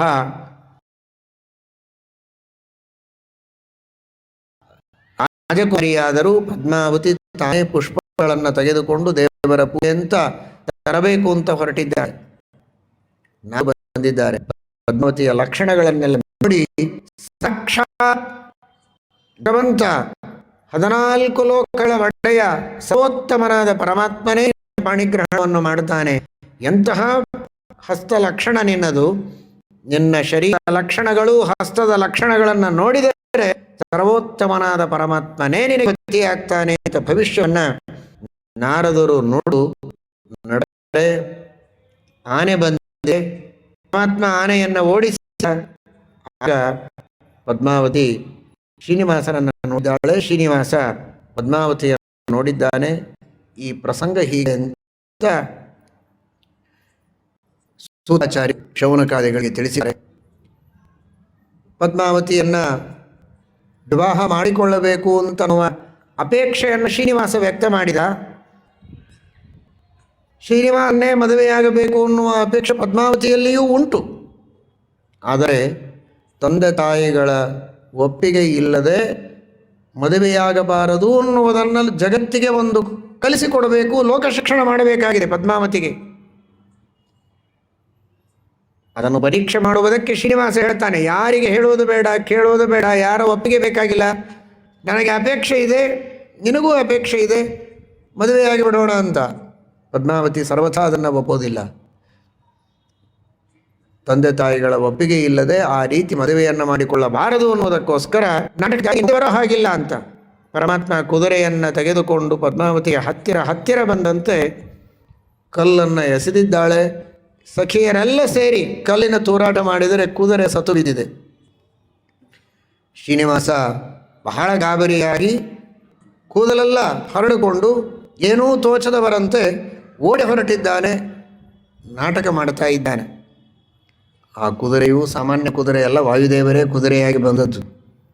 ವಾಯುದೇವರಿಗೆ ಯಾವ ಕಾರಣಕ್ಕಾಗಿ ಪರಮಾತ್ಮ ಅವತಾರ ಮಾಡುವುದಕ್ಕೆ ಹೇಳಿದ್ದ, ಅವತಾರದ ಕಾರ್ಯ ಮುಗಿಯಿತು ಅಂತ ಅವರು ಆ ಶರೀರವನ್ನು ಅಲ್ಲಿ ಬಿಟ್ಟು ಅದೃಶ್ಯರಾದದ್ದಷ್ಟೇ. ಸರ್ವೋತ್ತಮನಾದ ಭಗವಂತನಿಗೆ, ಸರ್ವಶಕ್ತನಾದ ಪರಮಾತ್ಮನಿಗೆ, ರಮಬ್ರಹ್ಮಾದಿ ದೇವತೆಗಳಿಗೆ ಯಾರ ಅನುಗ್ರಹದಿಂದ ಬದುಕುವ ಶಕ್ತಿ ಇದೆ, ಅಂತಹ ಪರಮಾತ್ಮನಿಗೆ ಕಲ್ಲಿನಿಂದ ಹೊಡೆದು ಓಡಿಸುವ ಶಕ್ತಿ ಪದ್ಮಾವತಿಗೆ ಎಲ್ಲಿಂದ ಬಂದೀತು? ಕೇವಲ ಪರಮಾತ್ಮ ನಾಟಕವನ್ನು ಮಾಡಿದ, ಮನೆಯಲ್ಲಿ ಬಂದು ಮಲಗಿದ್ದಾನೆ ಹುತ್ತಿನಲ್ಲಿ. ಅಂತಹ ದೊಡ್ಡ ಮನೆ ಇದ್ದಾಗಿತ್ತದು ಹುತ್ತು. ಬಕುಲಾದೇವಿ, ವರಾಹದೇವರು ಕಳಿಸಿಕೊಟ್ಟ ಯಶೋದೆಯ ಅವತಾರಳಾದ ಬಕುಲೆ ನಿತ್ಯದಂತೆ ದೇವರಿಗೆ ಅಡಿಗೆಯನ್ನು ಮಾಡಿ ಎಲ್ಲ ಬಡಿಸಿಕೊಂಡು ತಂದು ಊಟ ಮಾಡಿಸುವುದಕ್ಕೆ ಅಂತ ಎಬ್ಬಿಸಿದರೆ ಹೇಳ್ತಾ ಇಲ್ಲ. ಏನು ಕಾರಣ ಹೇಳಬೇಕು ಅಂತ ಕೇಳಿದಾಗ ಏನೇನೋ ಕೇಳ್ತಾಳೆ. ಭೂತಪ್ರೇತ ಪಿಶಾಚಾದಿಗಳ ಬಾಧೆ ಇರಬಹುದು, ಯಾರೋ ಋಷಿಕನ್ಯೆ ಗಂಧರ್ವಕನ್ಯೆಯನ್ನೇ ನೋಡಿದೆಯಾ ಅಂತ. ಅವನಂದ, ನಾಮಸ್ಮರಣಾದೇತೆ ವಿದ್ರವಂತಿ ದಿಶೋ ದಶ, ನನ್ನ ಹೆಸರು ಕೇಳಿದರೆ ಭೂತಪ್ರೇತ ಪಿಶಾಚಿಗಳು ಓಡಿ ಹೋಗ್ತವೆ, ನನಗೇ ಅದರ ಬಾಧೆ ಇದೆ ಅಂತ ಕೇಳ್ತೀಯಲ್ಲ ನೀನು. ಪದ್ಮಾವತಿಯನ್ನು ನೋಡಿದ್ದೇನೆ, ಅವಳನ್ನು ಮದುವೆಯಾಗಬೇಕು ಅಂತ ನನಗೆ ಅಪೇಕ್ಷೆ ಇದೆ, ಹೇಗಾದರೂ ಮಾಡಿ ನೀನು ಅದನ್ನು ಘಟನೆ ಮಾಡಿ ಕೊಟ್ಟರೆ ಸಾಕು, ನಾನು ಊಟ ಮಾಡ್ತೇನೆ ಅಂತ. ಅವಶ್ಯವಾಗಿ ಮಾಡ್ತೇನೆ, ಮೊದಲೆದ್ದು ಊಟ ಮಾಡು ಅಂತ ಪರಮಾತ್ಮ ಸ್ವೀಕಾರ ಮಾಡಿದ್ದಾನೆ. ಅವಳಂದ್ಲು, ಎಲ್ಲಿ ಹೋಗಬೇಕು, ನಾನು ಯಾವುದೋ ಒಂದು ಕನ್ಯೆಯನ್ನು ನೋಡಿದ್ದೇನೆ, ಅವಳ ಜೊತೆಗೆ ಮದುವೆ ಆಗಬೇಕು ಅಂತ ಹೇಳಿದರೆ ಹೇಗೆ ಮದುವೆ ಮಾಡಬಹುದು? ಎಲ್ಲಿದೆ? ನಾರಾಯಣಪುರ ಆಕಾಶರಾಜನ ಪಟ್ಟಣ ಇಲ್ಲಿದೆ, ಅದಕ್ಕೆ ಹೋಗಬೇಕು. ಹೋಗಬೇಕಾದರೆ ಯಾವುದೇ ಒಂದು ಶುಭ ಕಾರ್ಯಕ್ಕೆ ಹೋಗಬೇಕು ಅಂದರೆ ಹೇಗೆ ಹೋಗಬೇಕು, ಅದನ್ನು ಪರಮಾತ್ಮ ತಿಳಿಸಿಕೊಡ್ತಾನೆ. ಸುಮ್ಮನೆ ಏನೇನೋ ದಾರಿ ಹೇಳೋದಿಲ್ಲ, ಎಡಕ್ಕೆ ಹೋಗು ಬಲಕ್ಕೆ ಹೋಗು ಅಂತ. ಕಪಿಲೇಶ್ವರನ ದೇವಸ್ಥಾನ ಬರ್ತದೆ, ಪರ್ವತ ಇಳಿದರೆ ಅಲ್ಲಿ ಹೋಗಿ ಪ್ರಾರ್ಥನೆ ಮಾಡಿಕೊ, ಮದುವೆಯ ಕಾರ್ಯಕ್ಕೆ ಹೋಗ್ತಾ ಇದ್ದೇವೆ, ಯಶಸ್ವಿಯಾಗಬೇಕು ಅಂತ. ಮುಂದೆ ಹೋದರೆ ರಾಮ ಕೃಷ್ಣ ಬಲರಾಮಕೃಷ್ಣರ ದೇವಸ್ಥಾನ ತಿರುಚಾನೂರು, ಈಗ ನೀವು ನೋಡ್ತೀರಿ. ಅಲ್ಲಿ ಶುಕಾಚಾರ್ಯರ ಆಶ್ರಮ, ಪದ್ಮಸರೋವರ, ರಾಮಕೃಷ್ಣರ ದೇವಸ್ಥಾನ, ಅಲ್ಲಿ ನಮಸ್ಕಾರ ಮಾಡಿ ಪ್ರಾರ್ಥನೆ ಮಾಡಿಕೊಂಡು ಆಮೇಲೆ ಮುಂದೆ ಹೋಗಿ ಸುವರ್ಣಮುಖರಿಯಲ್ಲಿ ಸ್ನಾನ ಮಾಡಿ ನಾರಾಯಣಪುರಕ್ಕೆ ಹೋಗಿ ಅಲ್ಲಿ ಕೆಲಸ ಮಾಡಿಕೊಂಡು ಬರಬೇಕು ಅಂತ ದಾರಿಯನ್ನು ಪರಮಾತ್ಮ ಹೇಳಿದ. ಇದು ಜೀವನದಲ್ಲಿ ಯಾವುದೇ ಒಂದು ಕಾರ್ಯವನ್ನು ಮಾಡಬೇಕಾದರೆ ನಾವು ಮಾಡಬೇಕಾದ ಕಾರ್ಯ, ಕರ್ತವ್ಯ, ಗುರಿ ಏನು ಅನ್ನುವುದನ್ನು ದೇವರೇ ಹೇಳಬೇಕು. ಅದನ್ನು ಮಾಡಲಿಕ್ಕೆ ಏನು ಉಪಾಯ, ಪಡೆಯೋದಕ್ಕೆ ಏನು ದಾರಿ ಅನ್ನೋದನ್ನು ದೇವರೇ ತೋರಿಸ್ಬೇಕು. ಮದುವೆಗಾಗಿ ನನಗೆ ಅಪೇಕ್ಷೆ ಇದೆ, ಅದು ಗುರಿ, ಅದಕ್ಕಿದು ದಾರಿ ಅಂತ ಹೇಳಿದ್ದು ಬಕುಲೆಗೆ ಮಾತ್ರ ಅಲ್ಲ, ನಮ್ಮೆಲ್ಲರಿಗೂ ಕೂಡ ಗುರಿ ಏನು, ಅದಕ್ಕೆ ದಾರಿ ಏನು ಅಂತ ಎರಡನ್ನೂ ಶಾಸ್ತ್ರಗಳ ಮೂಲಕ ಉಪದೇಶ ಮಾಡಿದವನು ಭಗವಂತ ಅನ್ನುವುದನ್ನು ಈ ಕಥೆ ಸಾಂಕೇತಿಕವಾಗಿ ತಿಳಿಸ್ತದೆ. ಅದೇ ಕ್ರಮದಲ್ಲಿ ಬಕುಲಾದೇವಿ ಆಚೆಗೆ ಹೊರಟಿದ್ದಾಳೆ. ಬಕುಲಾದೇವಿಯನ್ನು ಹಾಗೆ ಪರಮಾತ್ಮ ಕಳಿಸಿ ತಾನು ಕೂಡಲೇ ಕೊರವಂಜಿಯ ವೇಷವನ್ನು ಧಾರಣೆ ಮಾಡಿದ್ದಾನೆ. ಅತ್ಯಂತ ಮುದಿ ವೇಷ, 500 ವರ್ಷದ ವೃದ್ಧಳು, 50 ವರ್ಷ ಅಂತ ಕೆಲವು ಕಡೆಗೆ, 500 ವರ್ಷದ ವೃದ್ಧಳಾಗಿ ಪರಮಾತ್ಮ ಒಂದು ವೇಷವನ್ನು ಧಾರಣೆ ಮಾಡಿದ. ಬ್ರಹ್ಮದೇವರನ್ನು ಕೂಸು ಮಾಡಿಕೊಂಡಿದ್ದಾನೆ, ರುದ್ರದೇವರನ್ನು ಕಟ್ಟಿಗೆಯನ್ನಾಗಿ ಮಾಡಿಕೊಂಡ, ಬ್ರಹ್ಮಾಂಡವನ್ನೇ ಬುಟ್ಟಿಯನ್ನಾಗಿ ಮಾಡಿಕೊಂಡು ಭವಿಷ್ಯವನ್ನು ಹೇಳುವ ಕೊರವಂಜಿ ಎನ್ನುವ ವೇಷದಲ್ಲಿ ತಾನೇ ಹೊರಟಿದ್ದಾನೆ ನಾರಾಯಣಪುರಕ್ಕೆ.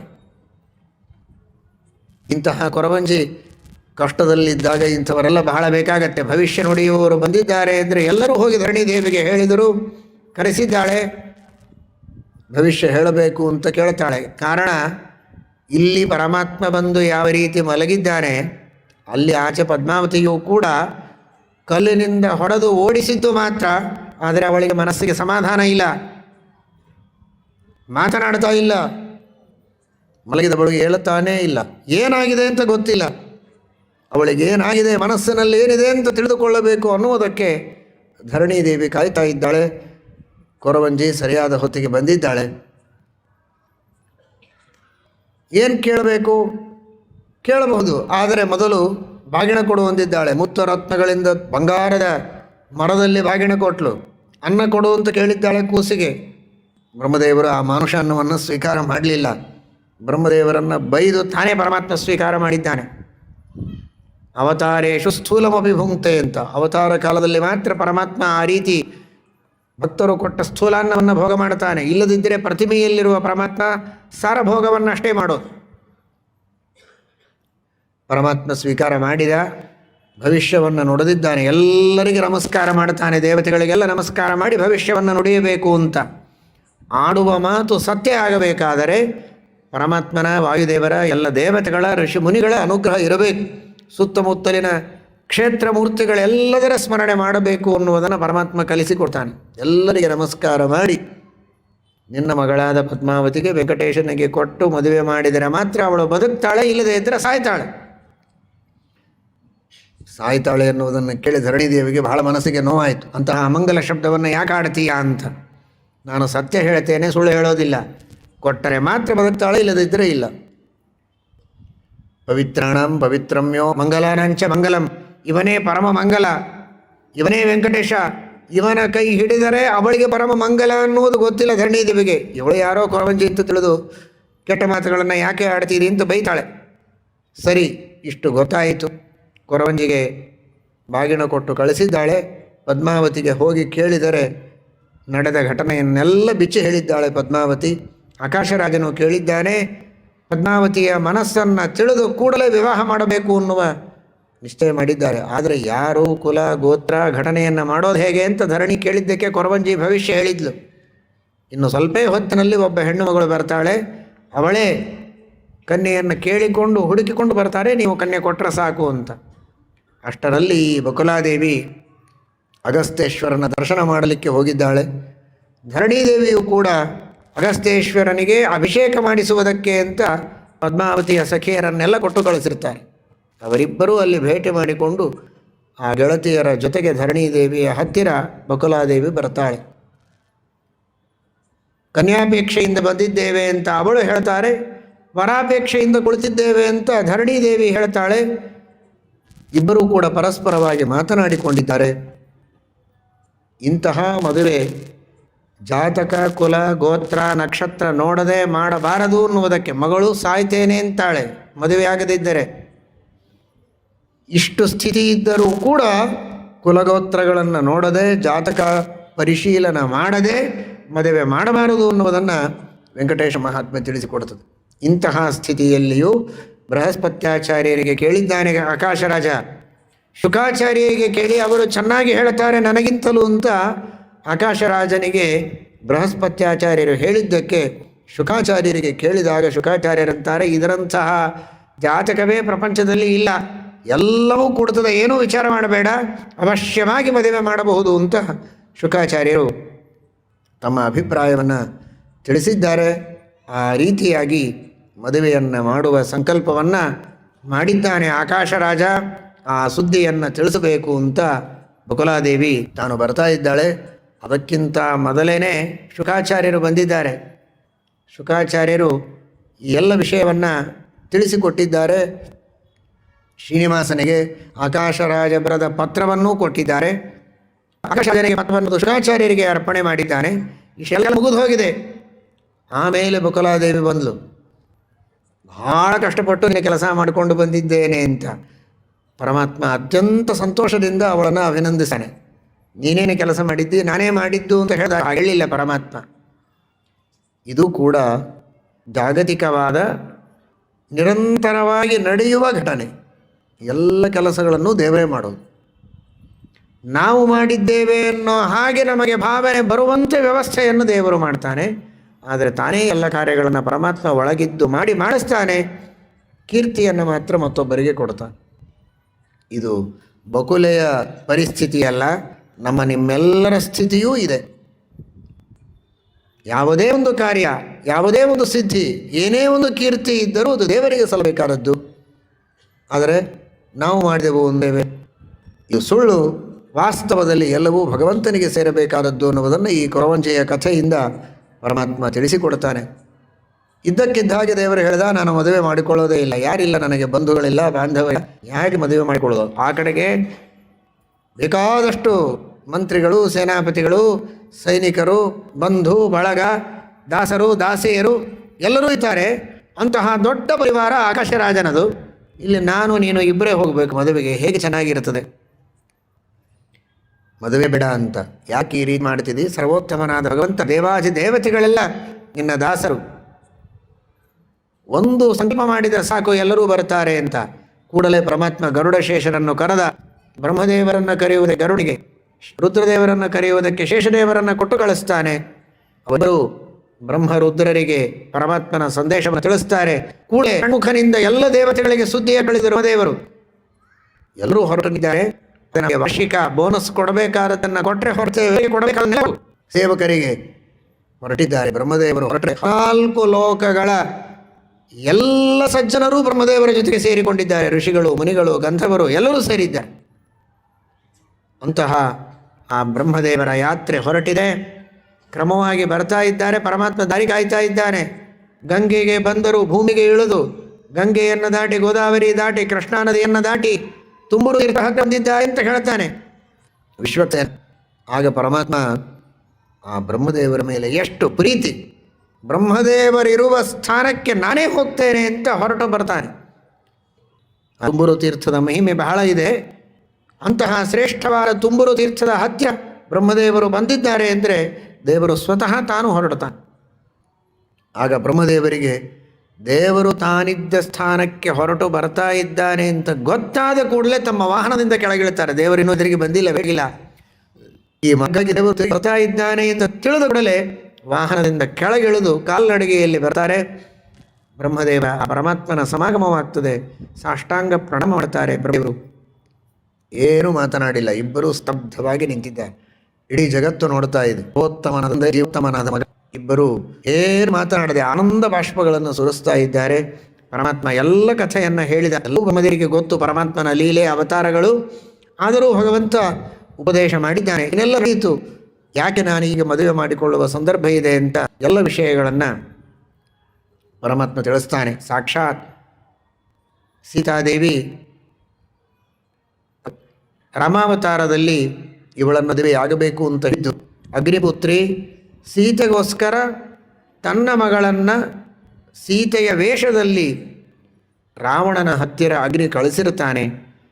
ಆಮೇಲೆ ಪುನಃ ಎಲ್ಲ ಯುದ್ಧ ಮುಗಿದ ಮೇಲೆ ನಿಜವಾದ ಸೀತೆಯನ್ನು ರಾಮನಿಗೆ ಅರ್ಪಣೆ ಮಾಡಿ, ಈ ಸೀತೆಯೂ ಕಾಣಿಸ್ತಾಳೆ, ಜಾಗೃತಿ, ನನಗಾಗಿ ಇಷ್ಟು ದಿವಸ ಕಷ್ಟಪಟ್ಟವಳು ಅನ್ನುವುದಕ್ಕೋಸ್ಕರ ಇವಳನ್ನು, ನನ್ನ ವಿಶೇಷ ಸನ್ಮಾನವೂ ಅವಳಲ್ಲಿದೆ, ಅವಳನ್ನು ಮದುವೆಯಾಗಬೇಕು ಅಂತ ರಾಮನಿಗೆ ಹೇಳಿದರೆ, ಈ ಅವತಾರದಲ್ಲಿ ಏಕತಾನೆ, ಮುಂದಿನ ಅವತಾರದಲ್ಲಿ ಮದುವೆ ಮಾಡಿಕೊಳ್ಳುತ್ತೇನೆ ಅಂತ ವರ ಕೊಟ್ಟಿತ್ತು.